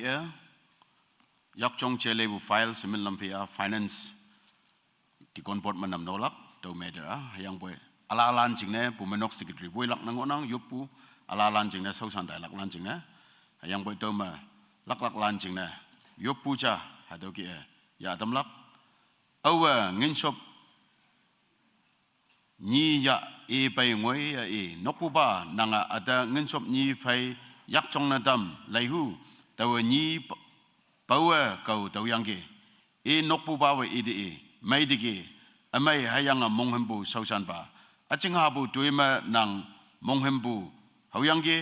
ตัวนางเดสิยงบูตั้งมาอังลักไปองค์ไกให้ยังนางนกปูบ้ามองไม่มาอมยาแต่นี่ผู้ไม่นกมองไม่นังให้ยังกาวังมองไม่บุงนังนี่จ้าอันนี้ยงวันบ่ากาวังให้มองไม่เสียกาวังนุมันจึงได้ติมยังอังบูเย็นเศร้าด้วยเรื่องเศร้าสันไปบูเศร้าไม่ rewards มาบูตัวกลักยันยีบู salvation มาบูตัวกลักให้ยังบ่ rewards มาบูยี่ตัวกลักเฮงเอาบ้ามาบูยี่ตัวกลักบางดังโมให้ยังบ่กาวังเศร้าสันด้วยเรื่องไปบูลันเฮงเอาตัวกลักซะถึงลักบุงนังตัวยมูบุลันเล็บปูจ้าอย่าฟันไม่ถึงยี่adamเอาบุงนังแต่มันมวยลานตัวไม่ยงงบุลันเด้มวยมันอยู่ดัมจำสฟันฟ้าอยู่ไปปักยาฮาเลลูยาเจ้าบ้าดับบ่ายงวันบ่ากาวังนางมวยมันดัมบูฮัดบ่าฮิบักอเมย์ยันอเมย์จึงเนี่ยกาวังนางได้ไม่ยงบุฟ้าบ่อยอันนี้เนี่ยฮัดเอาเมย์เสาสันลักจึงเนี่ยนางมันมาเลี้ยงไงบูเสาสันยูลันเสาสันบาลันวังเพียงตาด็อกเตอร์ปันด็อกเตอร์เสาสันไปทีนี้เดิมมวยบูจึงเนี่ยให้ยังรีทาร์นเมืองนั้นไงบูจึงเนี่ยลักปุงเงินังโอ้วังดังกาวังนางไม่ยงบ่อยให้ยังนาง14ไอ้ยงจึงเนี่ยกาวังนางไม่ยงบุฟ้านังอิมันเย็นอวังบานีมาบูทีนี้ดึงโอยเสยาสันลังเนี่ยเสกาวังนางอิมันไปอมไปยังกี้ให้ยังไอ้นกสายฟันสามีจีผู้ไม่นกมายักจงบุมันบูดังมาฮัดบ้าผู้ไม่นกจาลนตั้มบุงอนังเต้าจึงเนี่ยยูลำมายูมังอปูเหงอไปชัวฮัดบ้าผู้ไม่นกมาวังเปียงหังเสนตัวลิงเสาสันไปกาวังทุมานาพาลักหังให้ยังบุเล็บปูจานให้อจิงหาบุเหงอยิสิกมามินซิง certificate จ่ายพาดำนังวังดังกาวังนางอิมันยันเดชินเลวบุไฟอันนี้วังดังมันนางวังมันอิมันเดขันดักพากลักษะดิ้งลักบ่ยงไปนางเสาสันไปบุเสาสันยูลันเสาสันบาลันยงวันบ่ากาวังนางยักษ์ฟันฟ้ามวยมันอยู่ดำอยู่ป่วยตอนนั้นเสาปานางมองเอวอาเมนแต่มันมวยล้านcongratulate เมียงยักษ์พาขอกยากาวังมวยมันนมันยีบออกละ thank you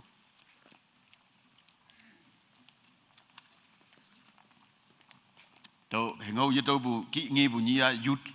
ลานอิมันออฟฟิศพาลักสิบุตัวงี้นะ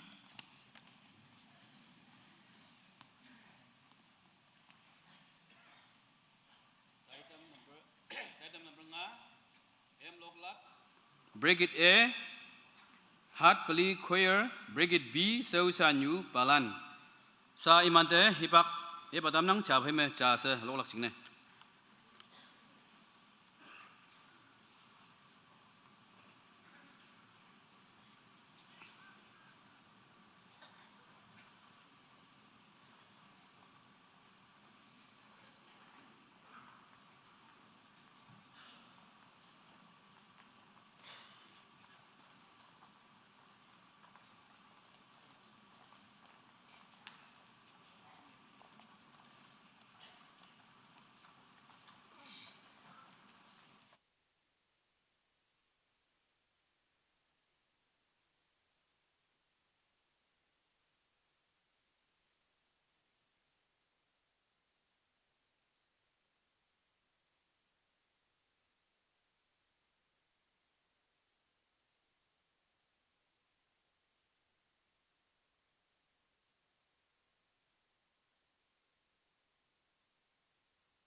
Item number walk Lakpu Lan Minme Ngaulak Pai J Y Long Pik Finance Secretary sa Pai J de hibatam lang.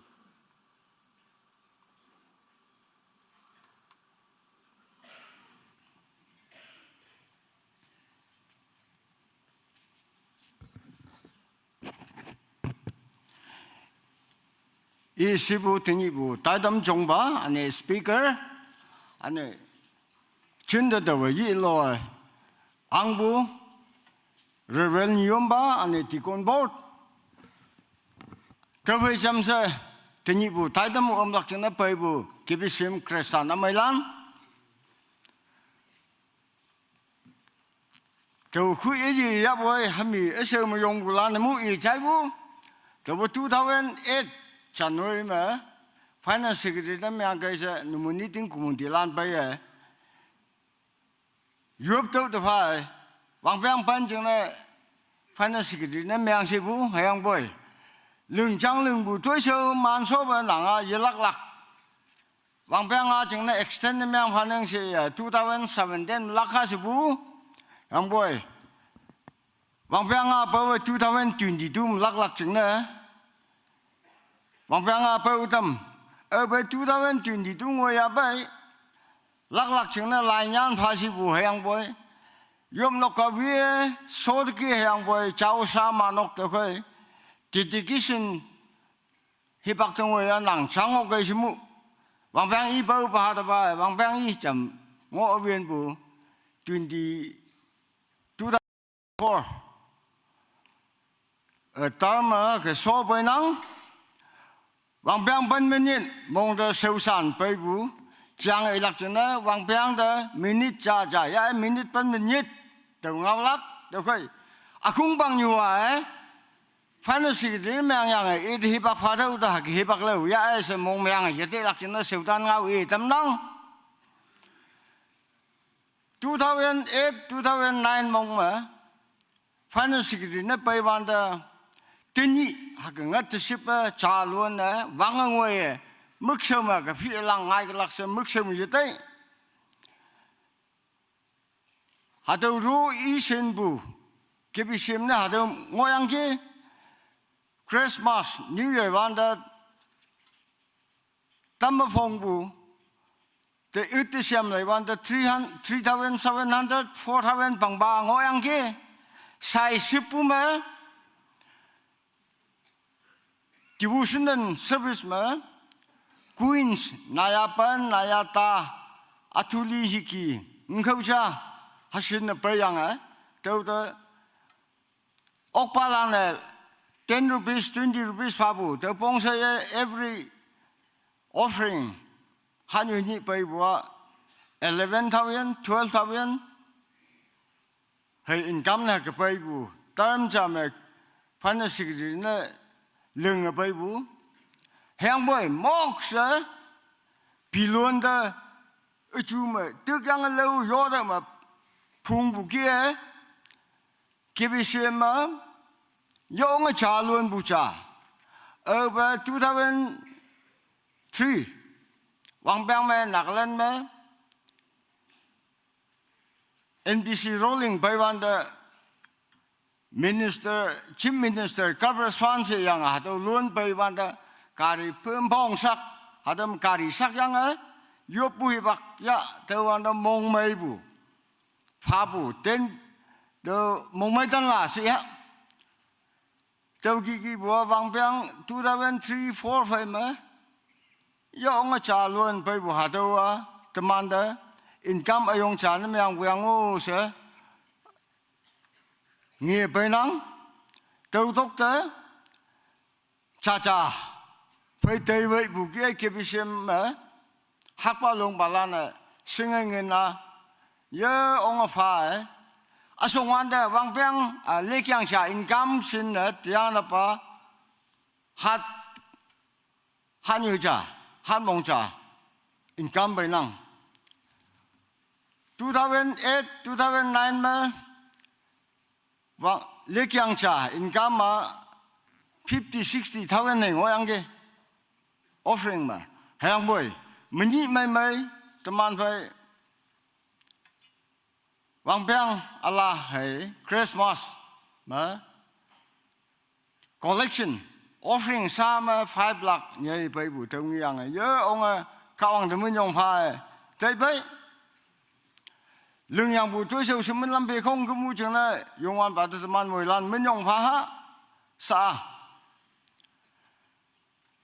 cái vòng áo bù khai sẽ không kiếm bùa mức chồng lìa tới lạc của chí hàng bồi lương yang phải tôi sâu như này tôi ông ấy san tới nắng hàng này bù mới nọ ba xem với bù thì con bot hey department yo line ngõ bỏ đâu lan chứ bùa cha đó chấm mà phong cha đó yo bê khum tâm làm hậu tâm bu chẳng là kia vong năng ở tại bùa cao vang bà tôi siêu yang ô sử dụng ya san lên năng ở phía chấm sẽ lắp bu lan tụi mồi lan không kim bùa xả dùng hậu thì cái imanu ý hàng bùi tụi mồi lan lắc cái mà lắc bu khai sẽ numan yup tâm tập hay mà tụi man gian tay bùa yo chừng đó yo bùi mới nóc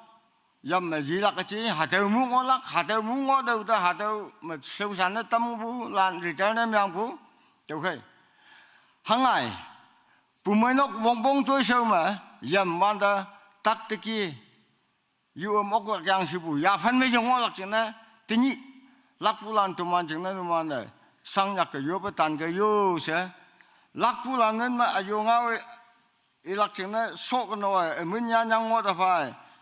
halan ngao tâm năng ngawan ta pro pian bu ngok lak numan amyang won chi akum ne KBCM bumen dok ka wang bai je lak pa moi man ngao halan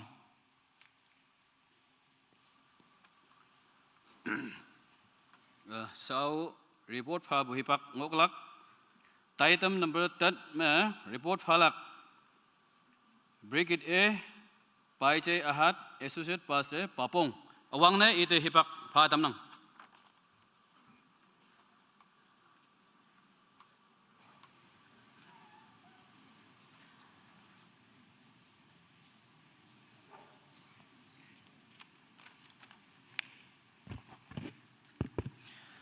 wala na namay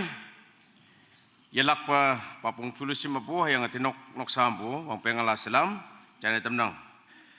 report se wanda the mana wang pang da pham bu kia akeng nyu pha penang fellowship pas ne myang yu ya phan ma yu da hangi jing ga tam hatu ki wang yak wangai na yin ngai ba tuiling nang halim hat bo ya service ya tu ngui se bu akhu nyai nyan yang hayang bo alam ki pha lang ngai bu chung na atau ki akeng nyu hatu ki nyan ngonang tu khema tu atau turi ting inang associate pastor sengai wang report mengaulak tening matang ya akem ba khai fellowship pastor se munyan nang bu tu khema akuna du chai tamnang 2024 wang peng ma KBCM papong fellowship niyom pa lenga bible report haka pha tamnang dated 5 January 2025 noktan de wetawai kembu yopna 162 minyong pa yopa kamu thanksgiving prayer ma nahalan rezon mai puta rezon mai makhongkem om wanang hadama 21 nok birthday pupu ni tay daw po 15 service retirement 3 service ala taw po he promotion taw po 7 tak mai tam po he atuma po yan po lan yo po 8 death anniversary li po ni tay daw yo po 5 chaw tam yo po dedication prayer ma nok ala 35 carry vehicle 13 motorcycle bike hadama scooty om ngonang 11 tuinan hadama la hai alo tuinan om lim ngonang tukan sof ma pli mangmu tai tam nam no puni hadawa KBCM by finance service om yi chiba akim dungoi se taw nam no ba hadawa inang injures tai tam high school lili ma yopo 21 times nahalan school tai ba kawang da wongju yopo 23 house hospital de yop na tai lim baptism bible study cham phayang ke minji laklan de study cham phayang ke pumonok minma pumonok ka singa yin kempo 7 pumonok atawa counselor na yang speaker na tai khongkim sainang pumonok phai chaw nok yam pu hai mangmu taitam finance service taitam lili hangi pumonok om hatawma chamsa om bayang ke yopa khamba ke manta monglong to phabu rupees 1,27,300 ado pumonok yakte samit pha tamnang report pha pa cheti ahat fellowship pase papong Bracket B, Pai Che Changki, Associate Pastor Tumpang.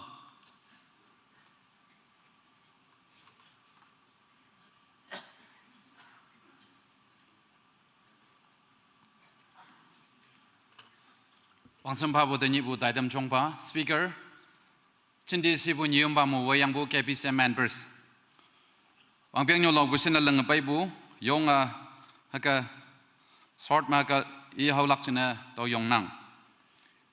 on 8 January 2024 ma bu tinyi 5 January 2025 the ngoi se lang pai bu report number 1 naha lan min me nursery to postgraduate ngoi bu Landa Yupna Taibu Nokten 86. Nok Allah Chao Dambu 38. Birthday Pupu Ni Taido Yupna Taibu Nokten 27. Service Allah Promotion Retirement Sayanga total 17 house. Kari Hei Duinyo Nanha Sayanga Chao Dambu 43. Marriage anniversary 7 times 7 nok. Dead anniversary 4.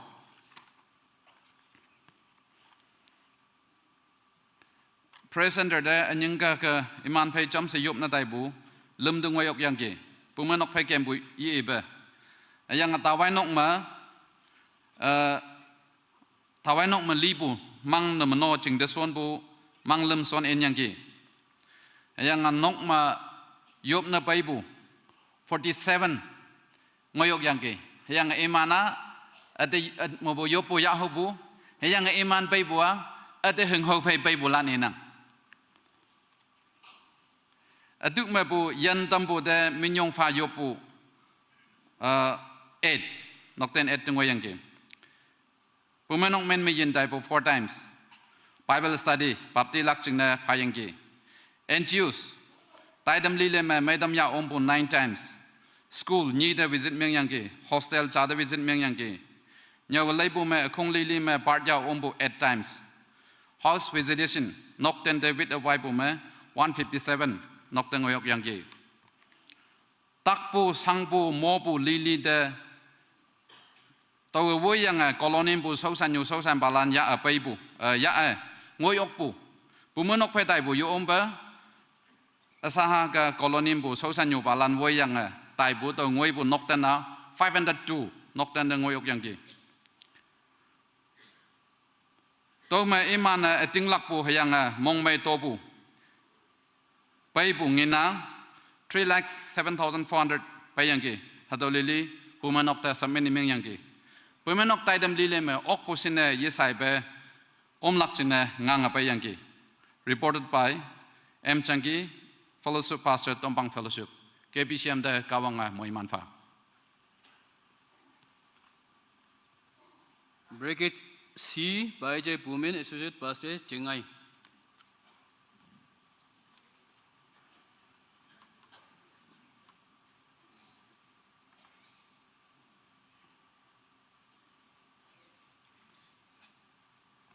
Mulanda nhị mấy, Yeshi de good one pay chongba speaker and you bama woyang pay bu Christian Milan, no I report hake e haunang. 8 January 2024 to 5 January 2025 mongmaling a pay bu report hake panang. Noksa de yoba kembu 235 exam pai be yopu 2 na halan wangpeng ngoi bu de yopu 15 school hay college de tai be yopu 5 nok chawa dama yopu 5 engine carry chawa dama yopu 22 pilot lak nok chawa dama yopu cha trade license chawa dama yopu cha la chawa dama yopu ni clinical laboratory chawa tambu dama yopu cha documents chawa dama yopu cha hostelers lan pha yopa khambu ya pu pli protection wall ling ai be yopu cha nokwi ai be yopu cha rehab detox me bulan phai fellowship cha ma ya yang ki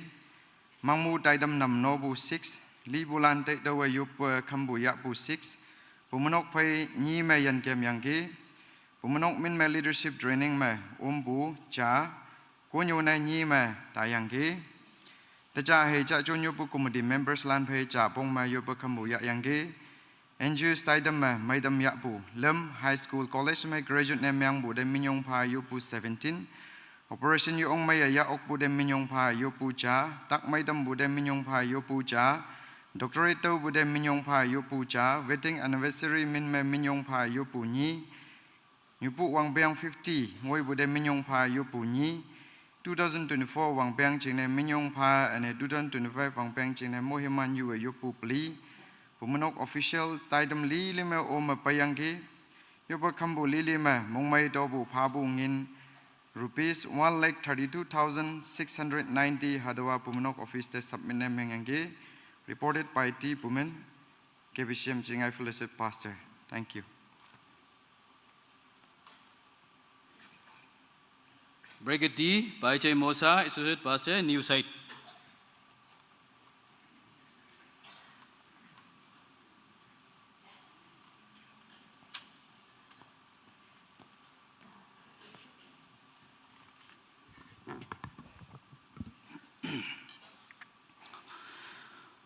January 2024 to 5th January 2025 Wang Piang Mongma, Associate Pastor, New Site Fellowship, Alinga Bible report Haka Patanang. Catalana Yupna Nyawanda Campu Noctan 225 and a home visitation Campu Noctan 121 sayang 346 dedication Jawa Tampu Nok Allah Hai Tukan and Allah 46 ngoyang Kari Hai Pai Thanksgiving prayer Metric PO MA Hai Bible Nyo Bulan 39 ngoyang service retire Hai service Taupu atau Karapan ngoyang party 18 Atumabu Yanbu Hai Ayan Amai Pautik Ambu 52 ngoyang Li bulan jengna kempa yobai kempu noktan 16 ngoyang NGO Stidam lim yang hospital dan nim tayang school lim da yom na tayang pumenok lan pai mangmu tai tim pai wedding tai tim lilima uma payang tau nam no bu mang kata tat ngoyang pumenok min ma jing kampu Eastern Myanmar atau Myanmar Youth Seminar atau the speaker na tayang Tobu Town atau the council na tayang Pumching Town Mother's Day atau my speaker na tayang Todok Jingko Mission Week ma speaker na tayang Ana KBCM Minye bulan da Bible study patam yang Yobai kembuli lima Mongmai Tobu Pabu Rupees 4,23,150.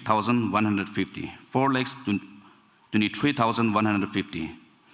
Hadawa pumenok de samina meyangi. Report Pabu ba by J. Mosa Kunyak, Associate Pastor, New Site Fellowship. Bracket E, Nyayana Manpo, Associate Pastor, KBCM.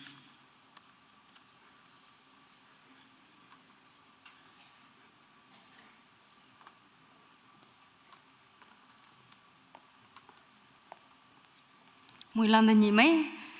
2024 Wang Bang ma Associate Pastor KBCM Maling Paibu hada report panang Wang Bama youth KBCM youth service ma alang ala chai laibu ma ka wangau ya apa yang ki nyo ni cha Sunday school one day seminar atau resource person nang apa yang ki KBCM nyo lemsebu bama KBCM youth lan pai lampong sheng hada speaker na tayang ki nyo walking word lan pai Yopu community lan pai advent Christmas ma kawangau ya apa yang ki pelima alo pumeno khayang alo akung society lan pai ya apa ibu hadau ki ngo yang ki ayang no khai toi nan chau tambu birthday hai anniversary anyo minyong pha yopu hadau akeng nyuma 19 ngo yang ki noksa with the y cambu 78 noksa ngo yang ki hadau ma pai bu ngin 28,800 hadau pumeno to submit na meng yang ki Akung hai low lan pai yup nu nyui bu 5 times ngoyang ki pumenok the mini lak landa Bible study phabu ngoyang ki paptilak landa Bible study phalak ngoyang atau phayang ki akung chingna hipak win buwa 6 times ngoyang ki funeral จักน้ำแมงตัมปัวสกอจานาตันจายิงงอยังกีอันยูมังมูบูนำโนตัมปูนี่อาดูกีงอยังกียัง2024 wang peng ma ka wang au ya abai wa 63 times adu ki ngoyang ki reported by Nyana Wai Manpo Associate Pastor KPCM.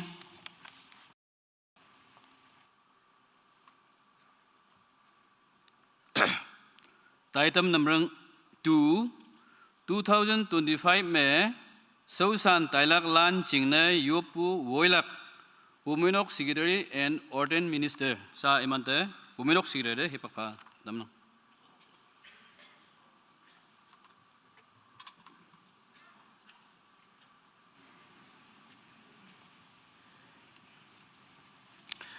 tại đầm ngô cái tàu hiệp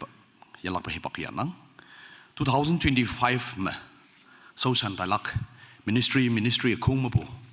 ma ngonang yi hipak yalak khai ma tawa yalak chune tawa men yi ngolak tu kai taw nyek wan de chung melam lenga ma yong lak chune chana tum nang anyene nyui ma yang ayen nang kalak au hi singbo nan o nyui hit kalak tu kai cha cha dan nyui sheng nyui pa yong ge use atau atok sa yi chi amai meu yong bok lak tu ke do chana tam nang ane kata tama noman sut ngo bu nyui meu yong lak ching ne akhung atam de to yalak request ne meng tam nang awang ne 2025 wang beng me pumanok woman ministry and youth ministry me tui leng lak ching ne le ngo bulan man tawa si hau dam bu ne meng lak tu ke iman awang ne to iman de nyek lak tu ke chung me lam leng pai ngo bulan ado pulbit song de cham pai lak chine no man da do chana tam nang ane tai dam ngo bu ki ordained minister lan gemne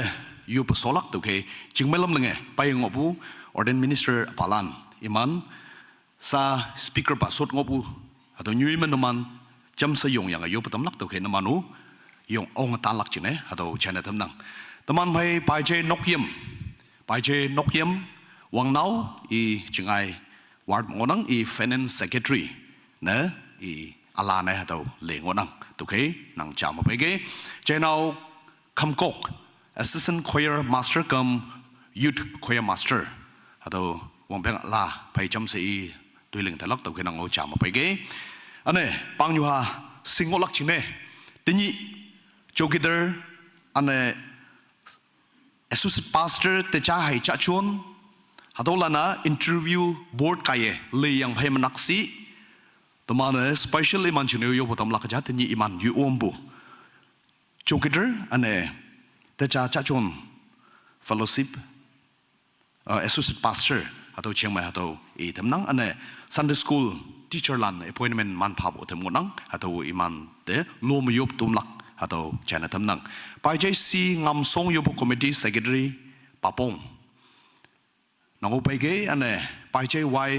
nok yup nom no pa te cha nango pege pai che tiblu langwang nom no pa pabong pai che philam nom no pa thalau pa che temye nom no pa walo woman ministry me nyuma pi ngipli sam nyu ward nom no nyu ne li tam ngonang ane youth ministry me sushan ta laklana che now el pangwing vice president nyanao Ngip one assistant finance, ane nyanao ulem librarian, chenao shungwang sports secretary, ane chenao nokyu media team. Hakie iman alalan libu siu hau tambuki ane jam siyup lakchine iman hatuki hau tamnang. Nyomba wibu dikon board namano chama paige yup lakchine pumnok staff lan paige church board member lan to men yi ngolak church board mo mulan paige mission board chairman secretary ni weibu no mano paige associate pastor woman no weibu social mulan no mano yongke ane yobu committee chairman secretary ni wayanga ward pimu yobu committee chairman secretary lan atok me nyui ma tai wu ne meng kam ai mai me yong khan yong ke se do chana tam nang Sunday school superintendent wayanga teachers lan decoration committee lan ward counselors lan ane associate pastor youth ane office bearers lan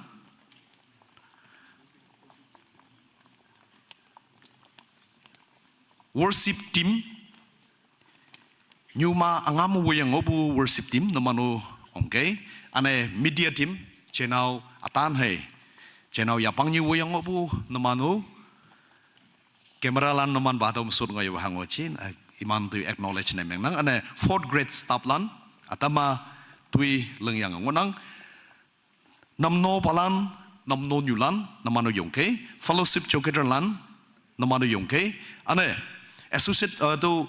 woman ministry me min ken ngok bulan taw min ye kem lak hayang boy awian ocean woman ministry me tuiling social ngonang namano chama yongke ane youth ministry me advisory board lan wiyang min ken ngok bulan namano chama yong lak chine tongnang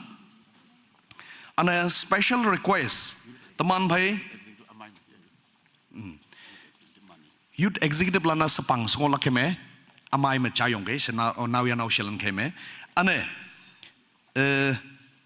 platinum jubilee planning convener secretary ni wiyang committee lan namano naman sut punyoy me chama yong lak chine naman the request ne menang ane pumanok choir namano naman sut punyoy me chama yong lak chine tongnang ane new site fellowship construction committee mo ompula namano yoyonyot sut punyoy me chama yong lak chine namande hadong alan China tamnang iyang bukiye tawa min e wanda yu ombo tam ngodang bai to ke pumanok me woman ministry me youth me min ken ngok bulan ching malam lenge naman pai ge se naman da to alan China tamnang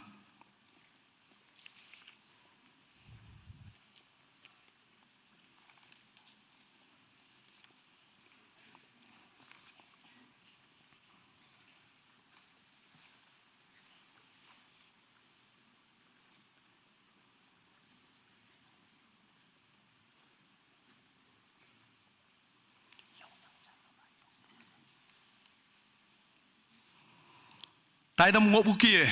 orden minister lana ngau nga yang yoplak pang nyu haya mong ma yupu ma champa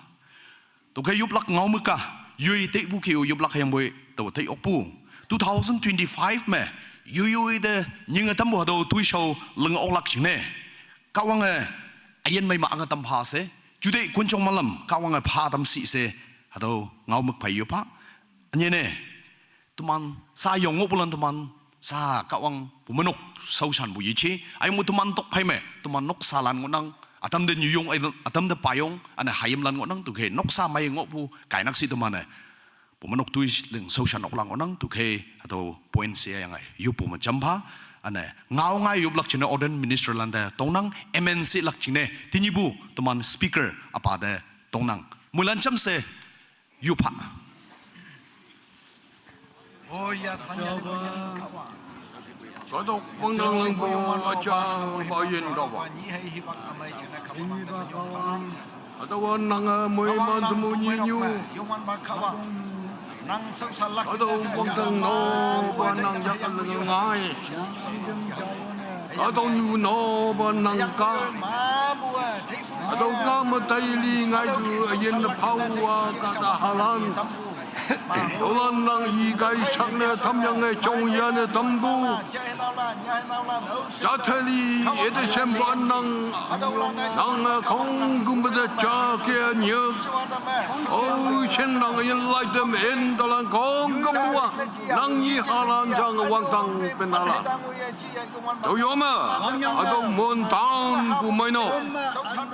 Nang halan chen lam wye paya Mango bu chata yanyi bu ayin laida me innanga nang ang jingyi halana lenga tamdege doyaman no ado bu moino nyomba weyanga hangchen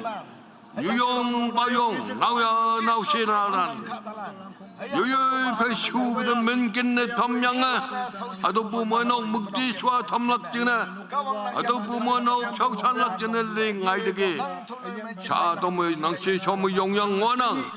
ayen kawang nang yakma panna panange isu kita nang menmai man ayen kongkum chau tam yum nange noksama chang ayen ma nang wangai yong ilak bela mune tampa ado kresa bu mainok tau magung wangyanga hiong hinyap akan pema nang ang jing calon bu me jing mai wang mai menyui ne tampa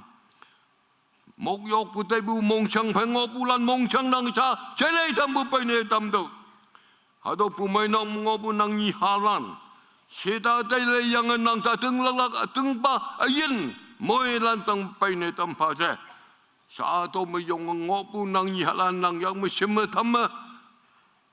nang bu moi man wong chang ayin chen yu nang bu ju tay kon chong hang ka mong ngo me tam pha che ayin gang nang themen yong pha yu bia nang ge ubang hayang bo tolan seme nang mong yo 왕 땅 카왕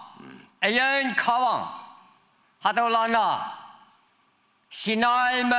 용락 하도라나 갈파리 가당더 옹락 하도라나 자연메 ngolak 하도라나 아자 중유마 소장마 들링락 이마나 가다 허보이 까왕낭 이에 보양부 이만 가다 있지 하다라나 녹phong 부후 냐다 부후 허보이 하다와 까왕 녹phong 사담 용란 어세 지수 그리사 소낭부 오피스마 지수 오피스마 솔락 가돈 이만다 한국 예사역락 왕땅아 이만다 뻥락 왕땅 시그리디 파이 이야 inong nokfong iman punya tam nokfong iman sekolan iman hayamlan huyamlan hayangai iman nok matambolan nan hit punab hadwa wang tanga paulak nang mik phelailak nang yak boilak tinasa iman pumdang ta iman yaha ni janoi sanga wang teu sia ya wang yang ma ta ang tam kawan nang yak ta chai phana ki hadwalan jisu krisan nalaina 하다 가더니 밀락내서 고미신의 명하담나 가왕 아자우 야하밀마 나들의 지수밀마 하도란 고미신의 명나 오케상을 링다고 왕당 연가왕 약다 심하다면 옆나게 우바낭몽 아멘 부모는 수칙만 매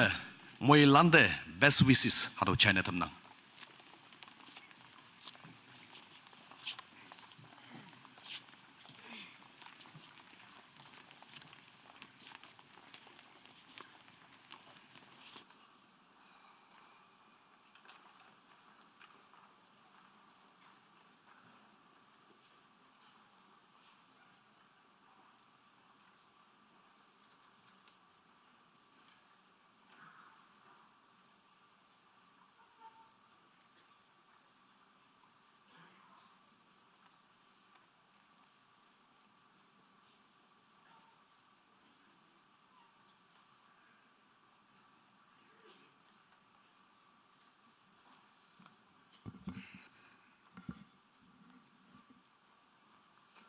Sa Taitam agambang onang Taitam number 10 Kawang ngau ya pailak nyawlailak pa 15 minutes sa teman pade nyawlailak signa sa hipak padam nang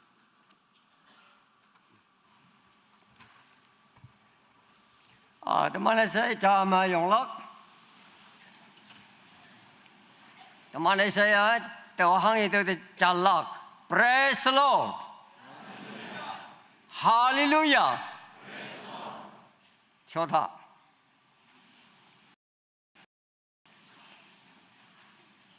양도 매하시부 양시부 주마 더 권연의 용랑.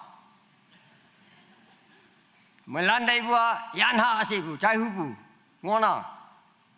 더 우문이 배 숏부기에 숏나. 하대와 KBCM 이만은 멈멈세 세소분의 링시부 허보이 학계 행하이 부해 가세바 부해 ngapaja annual report ya buhe bangma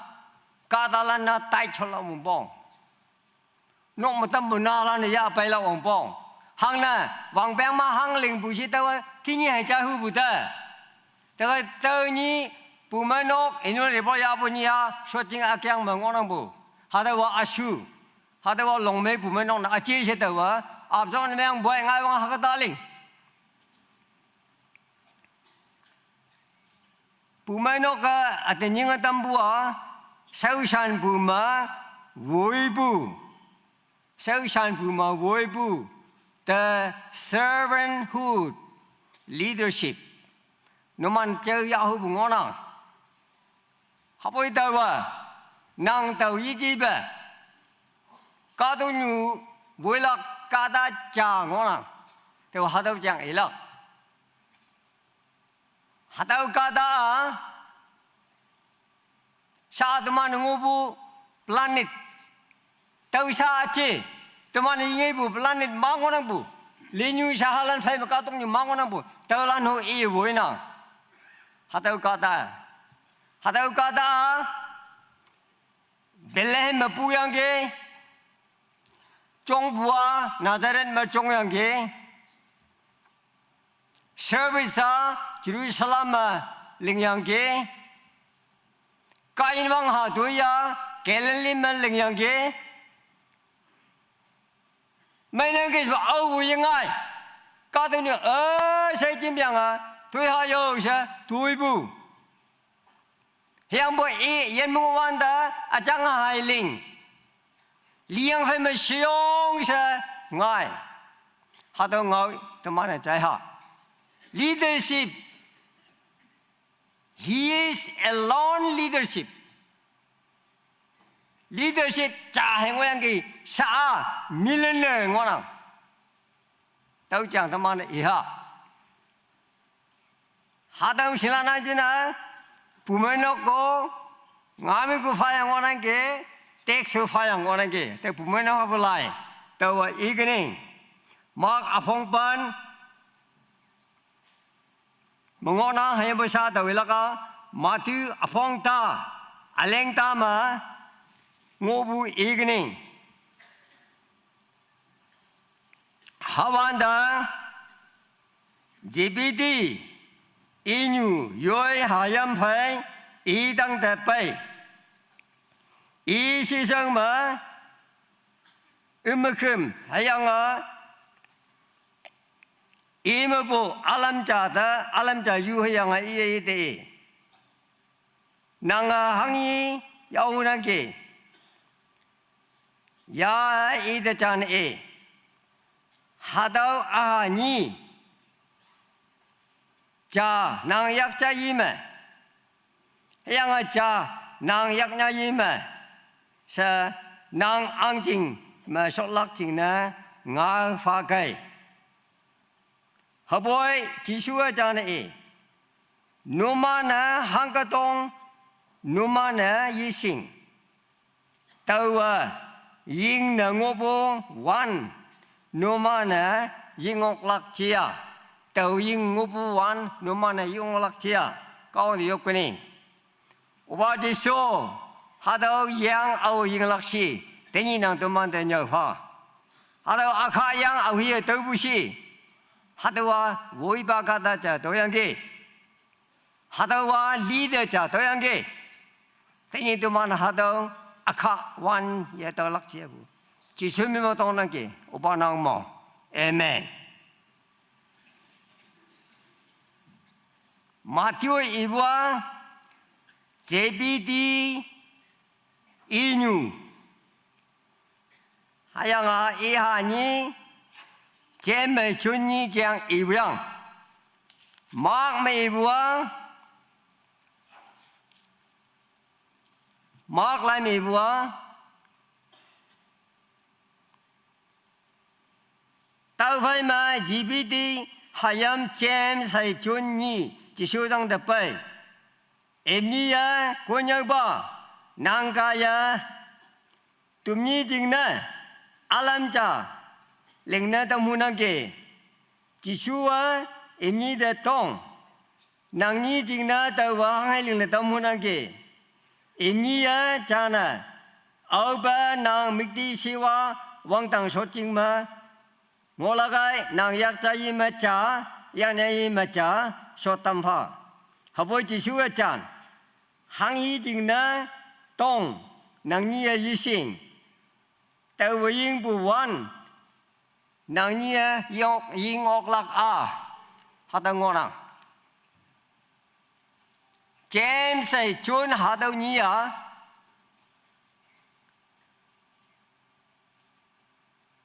most disciple topmost disciple Jisu pilana innermost cycle Jisu phải confident ngao yêu ngũ bu ha đâu nhỉ chẳng mà chỉ là mi bua ý nhua na hà nhỉ tao nói chi nhỉ đó yak trái mà trả yak nhani mà trả cho sốt tâm pha ở bên nàng ốc là cái sẽ ý nhua ý hà nhỉ thì bu ngon Mark là mi bua James say chun nhỉ bây giờ à nàng ở bên ha đâu ăn chừng tao là cái yak trái mà trả yak nhani mà trả tụi mi sốt tâm lắc hàng cái sẽ tông bù đó chỉ số hàng cái chân bị gì nàng nhi à thằng ấy tông lăng với bây nàng nhi à y sinh tàu nàng nhi đó số chính phá lắc phải y chi bè linh lắc tôi sẽ mà năng kiểu chỉ rằng à khả ban hậu tâm buyang hà đó khả ban sinh lắc thế này sẽ tàu nếu bunga mai chon pan matu bunga mai chon pan matu tunjinan ma igani ta ma yushi ma pu tik chango iman sakwan ja ma yushi sokyang hai shop leng leng ma sayang i chu de litam ở ba ý chú đã chip bao nhiêu hay yang ý ở sai tìm được cái tao phải mà ý ngâm khu ở đó hay yang ý ya ha tai na tam ha da wan lý để làm tao tao lọc vòng bò chú suy biết làm mình ngu bơ hay sa ăn bảo sao chính để biết bữa chú suy biết làm mà innermost sai cái ngu bơ yang chỉ chính mình chính ngu bơ hay 자약 자임 앙파세 자약 자임 앙파세 이부양 This is the wrong question. Sa có tôi có ta tiêu kỳ ngon nào. Có ông sẽ dành bà lan hay kia ngon nào. Na cả ta lan nè. I hà lan để education mai y pha. Qualification bao nhiêu năng bù đó. Sa mai em lên ngay yang I portfolio man đâu bữa năng hi bằng mã hà để sao vậy cái sẽ tạo bù nó nhắm như kia à mấy bạn lạc bao nhiêu à I hà hàng ngũ qualification nào nó không bồi năng ngũ bồi hi bằng mà hà đó sao vậy cái sẽ tông bù nó hát đâu mấy kia I như I bung ao Giêsu 하다 나오시니 뭉하고 예수 지수와 tàu có tôi nhiều vui ba hiện bây giờ vui ba khai sẽ tăng tu với những áp bảo phải so lăng là gì cha tàu sẽ được tuy lăng ngôn năng bù đà à tàu maya lăng ngôn năng bù đà à tàu sầu sĩ tâm lăng ngôn năng bù đà numa na hada mấy tâm yao lạc chia hơi bực hơi tao hada mà Reverend sẽ bắt đầu mấy tâm chạy ra ngon cái từ numa để phản ứng hàng hệ mấy tâm yao gì 1971 mà Aba manpong at iyang ke nanga siya may au jing si kaya tawa jingao jing ha laya ama nyo nang ki kaya class pan ma government high school mugok song ma nyo nang ki si tawa apa at hang hi bi si jingao de hen ma sa na ong tok si bu khai jingao de hen ma sa na ong tok ha dau ni apa ai bu ngao ya da ka ma tawa nya sak yang ka sak yang jing ma hak pan ma ding wa si bu khai Hepoi, kau ni apa cima? Saya pa nanga mission center terbaik ke jenik buat. Siapa semua? Hatau cinglang pang ma. Tini ya pai ya ki yang pai bu. Sawi subu nok. 하도 자허 신랑우 아나 항우 아나 지가 징하라나 하도 더 녹 뭐 보이 더 부마 신랑 아는 게 되와 왜 뭐나 녹라양아 우제 되와 신랑 아는고 시대부터 두만우 아는 자 두만은 신랑 아는 뭐 해빼 뭐야 생아 이놈 더 강우 뭐가이까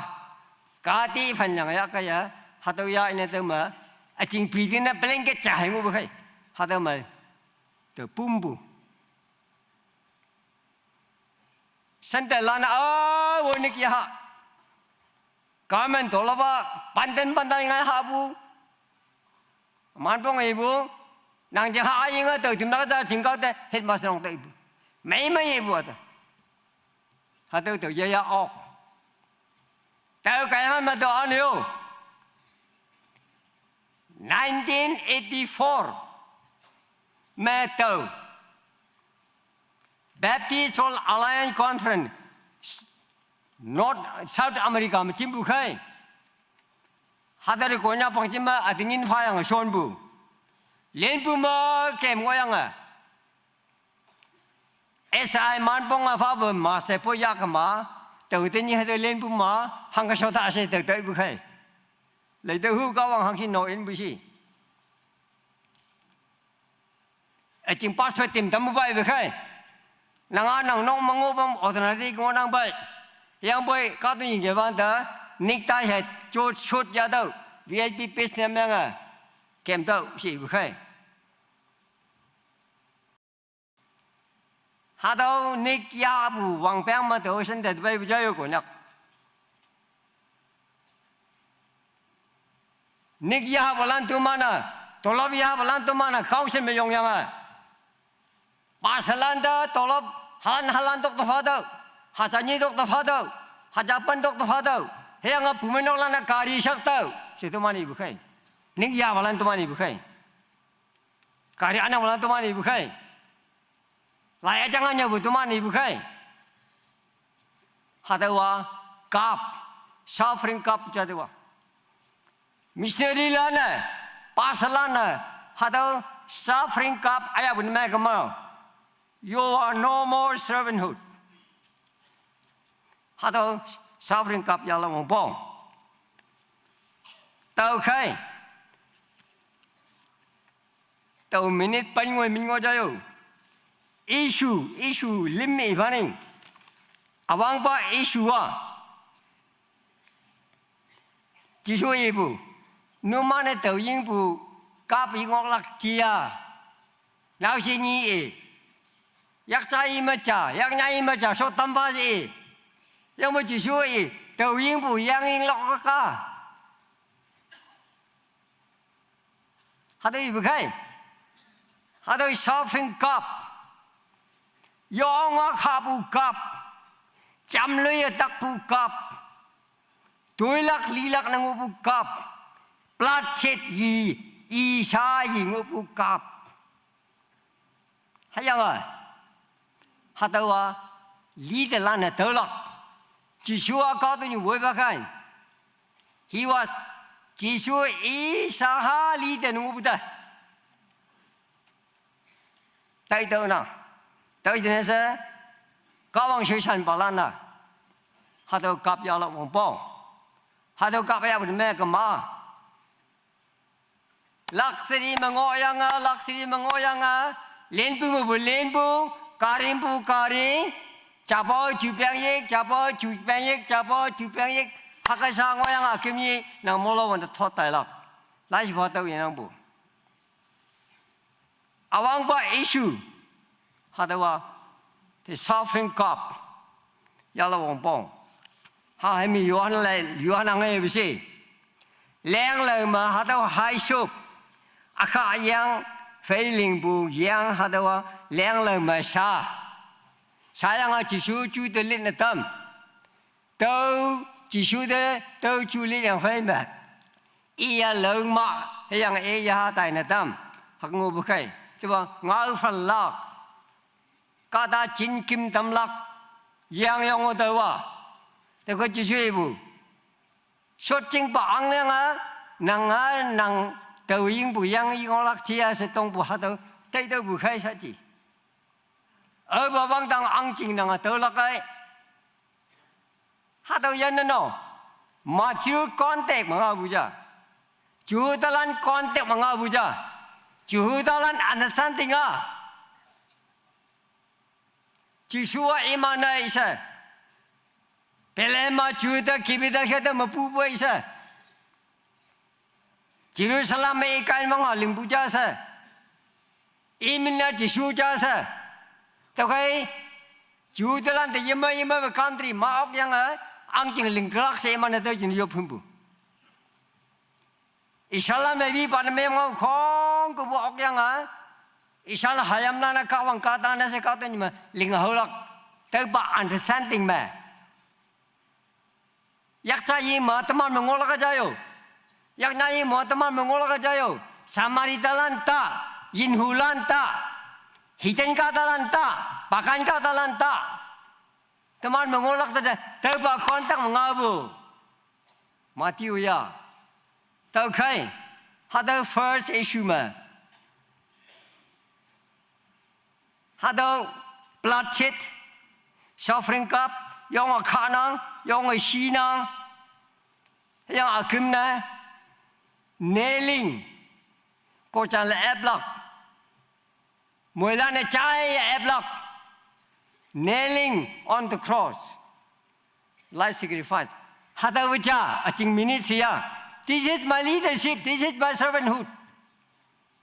Numana yak nyong yak cha, yak nya yak sa itu bayar ngam lagi se. I tempu. Tapi teman kisah tu kini ngora. Kau ngau ye lempu mau lempu dah. Kau ngau ye karimbo kari dah. Japannya mau cupiang yik, Japannya mau cupiang yik, Japannya mau welcome, Japannya mau welcome. Iya, apa menyelan yang nak hai, sang babung balan yang nak hai. Tapi iya kemana, malam ada thot juga. Ada kemana menyelan, yang orang mongpong. Ada first issue, second issue mah.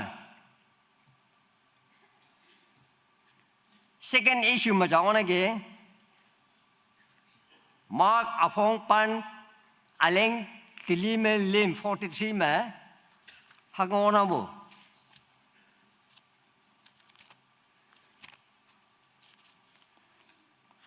mah hak ini.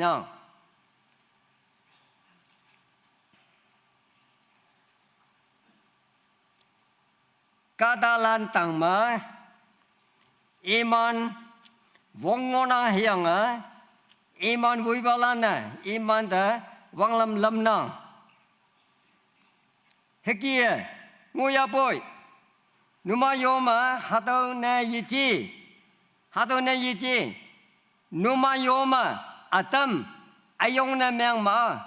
i alaulan shan pa na meng lagyang hatau ngubukai sa mengobu tikon board, pastor, sukuwenyu, director, department se melihat hatu kata li bukai, kata li dah bukai, eman authority jon bukai, kata li tam bukai, pastor signature anang buda, bumanok aja kemlang aku kamngorang, pastor sanya nang munyoy ma, administration ye dah lah, hatu authority ngubukai, tikon board order ngorang. Authority ngonang hadawa lihat tempat buta. Yang betul menjisu ngau jahan limbua. Heki ngoya boy. Numan bang lam buma wong phơi cho ngoya boy. Heki me aci ba numan yo cahai cahta seusan tau cah. Haka shot ngoyang otak sa aci ba serve. Serve lemang tau sa jisu tau ibu yang. Anu 45 lagi. Hang jing na kata aha nuhoi sau san na tamlak jing na pai bu yi ji hapoi sau san lak jing na I pai yang a I ayan fa kata ma yalak nan jing na pai kata confirmation tam fa na ge hado kebi siem ma jele lingwan da atam da teman akung jadai buah,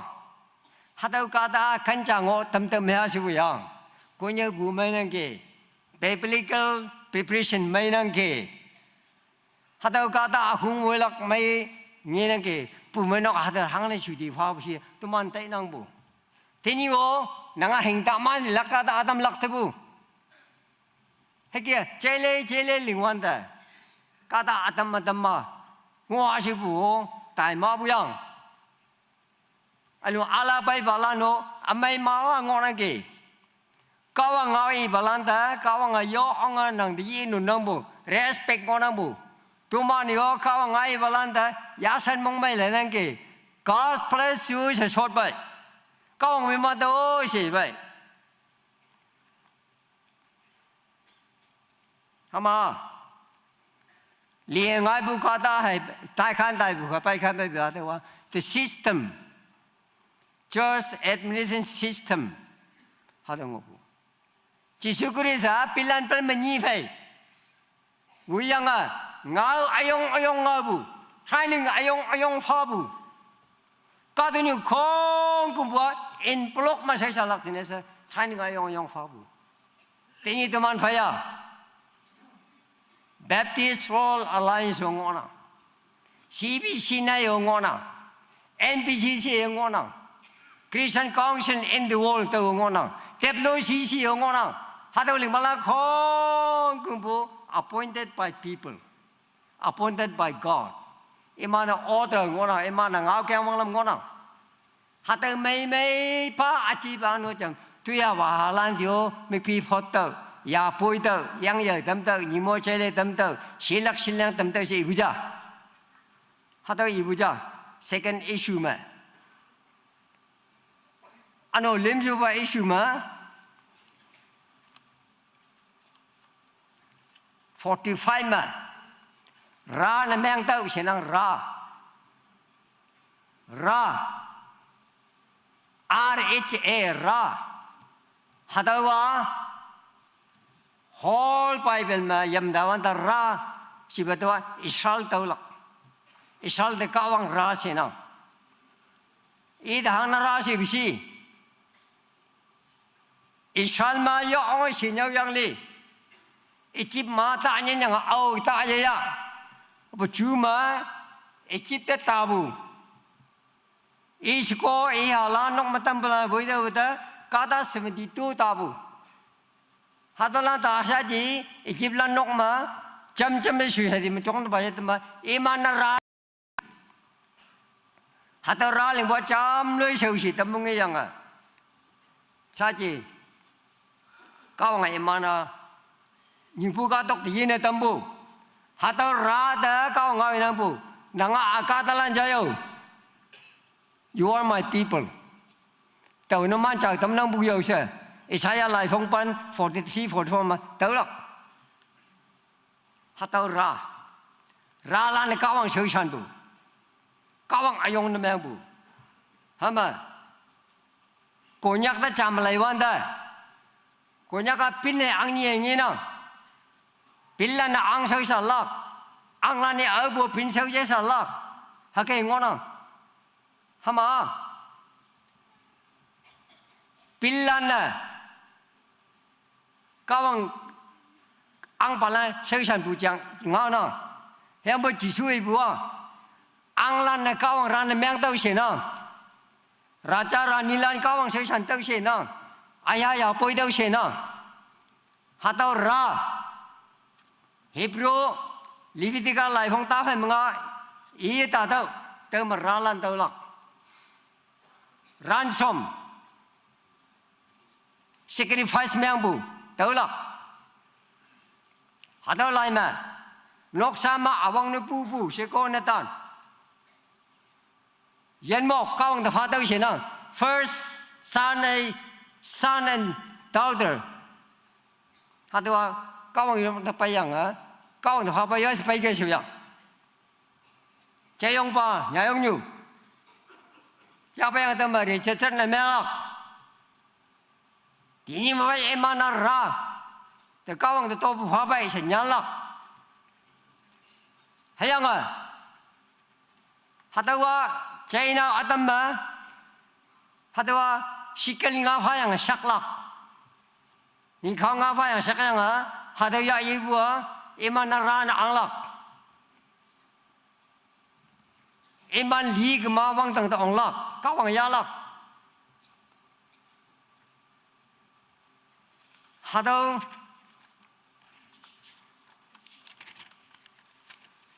Ada wa pumenok mabui balan 185 mabu 254 mong mengupu theologian lan Egyptian theologian lan Africa theologian emaling bu theory mi iwa nok saman nyayong nyu jayong ba kawang de phala kai retetan melak hayang nhìn khao ngã phá yang sắc cái gì yang nóc mà ra tôi liền là tầm lắc sao giờ đâu này vậy đây lắc xong hoàn thì bộ phụ nữ mà tôi chôn miệng ô thì như tôi man nhà ông nhiều chơi ông bà hata mà bây giờ người chơi mà yang ra nó mẹ lắc tầm lắc chia bu ra sẽ tới đi bây giờ tâm an ang bà ta trong cha nhu sinh nhị cái yang ta tay sinh nhị yang ang ba suy nhị trong cha nhu sinh nhị cái yang hạt đâu trong cha nhu ai ha ya bôi tâm lắc ai ha mình cái tâm lắc ai ha thì lắc ông lắc chia bu hạt đâu issue ngon nào tao khai ra hạt đâu kawang kadalan te inang kawang seshan balan te inang kawang tuiling balan te inang and you allow Anglican church hai Roman Catholic hai Methodist la ma kawang seshan balan la uniform ngona hata uniform ta na jena training course ma ya san ya le to hai yang sikolan ta sister title phana Netherlands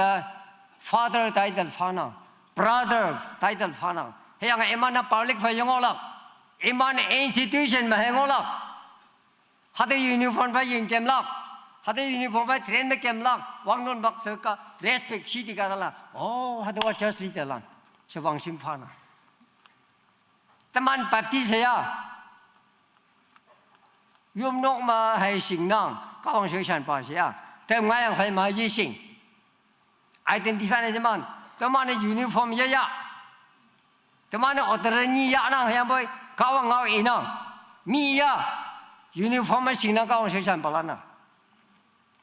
tini teman tikon pot ngona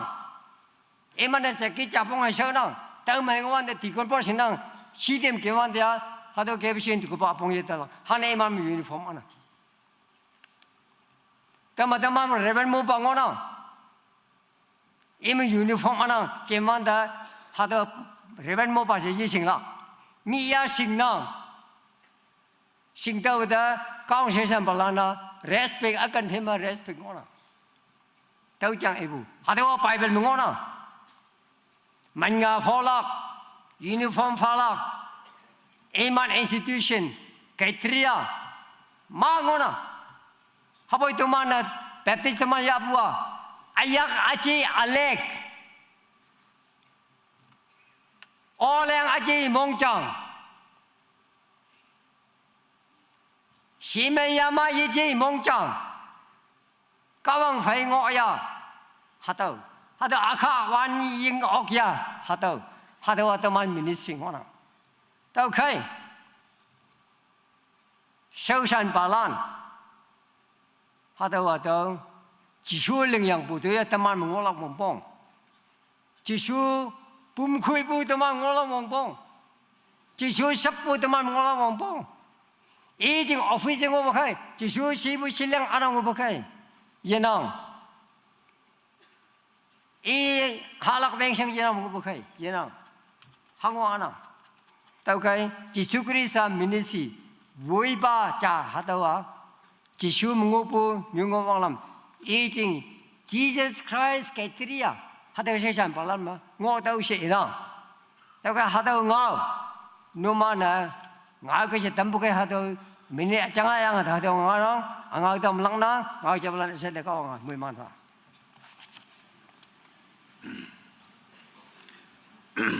Tenyi bu tai tam me, tuai wang yo pu pa me woyang sa nyau lai bu, pada nguye. Tai tam hang sin pat phang ngoy apai, muilan au yo fel na yemeng pe, ya apai bu jina muilan da mong mai bu, minyong pha bu, ngawlan China tam lang. Tuai tam lok lak hem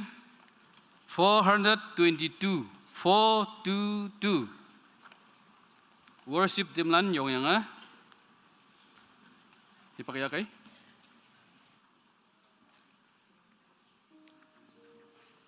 Four, two.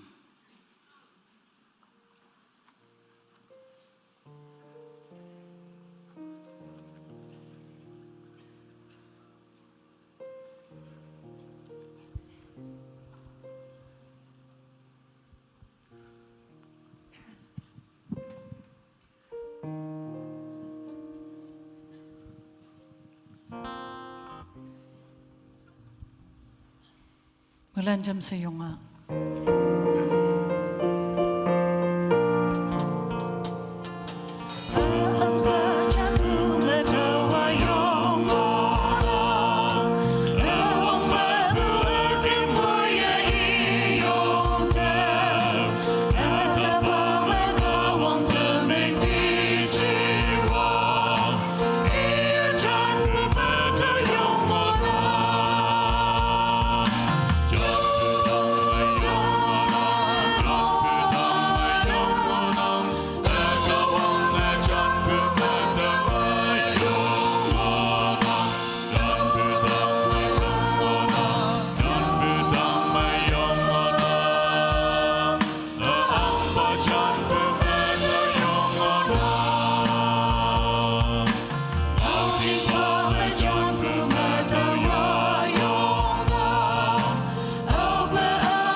Tuitima, teman haga yopayan ha.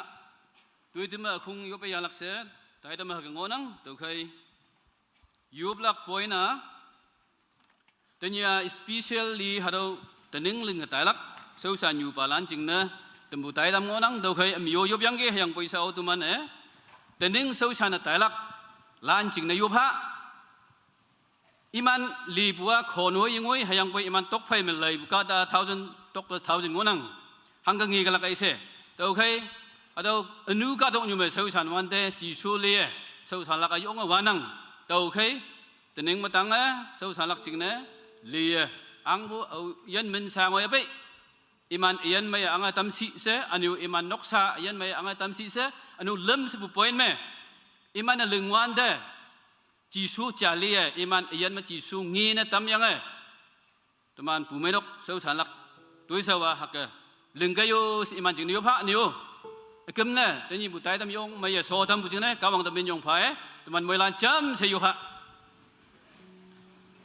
ชาวยันขวังนั่งมวยมันบุยฮิบักสังยันไม่จึงทำเป็นยงพาบุย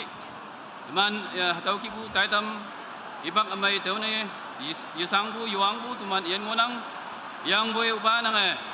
มีปักพิมพ์แต่มันตะกันแต่มันตะสิบสี่นั่งลำมวยสมัยลำพิมพ์ตะกันเต็ม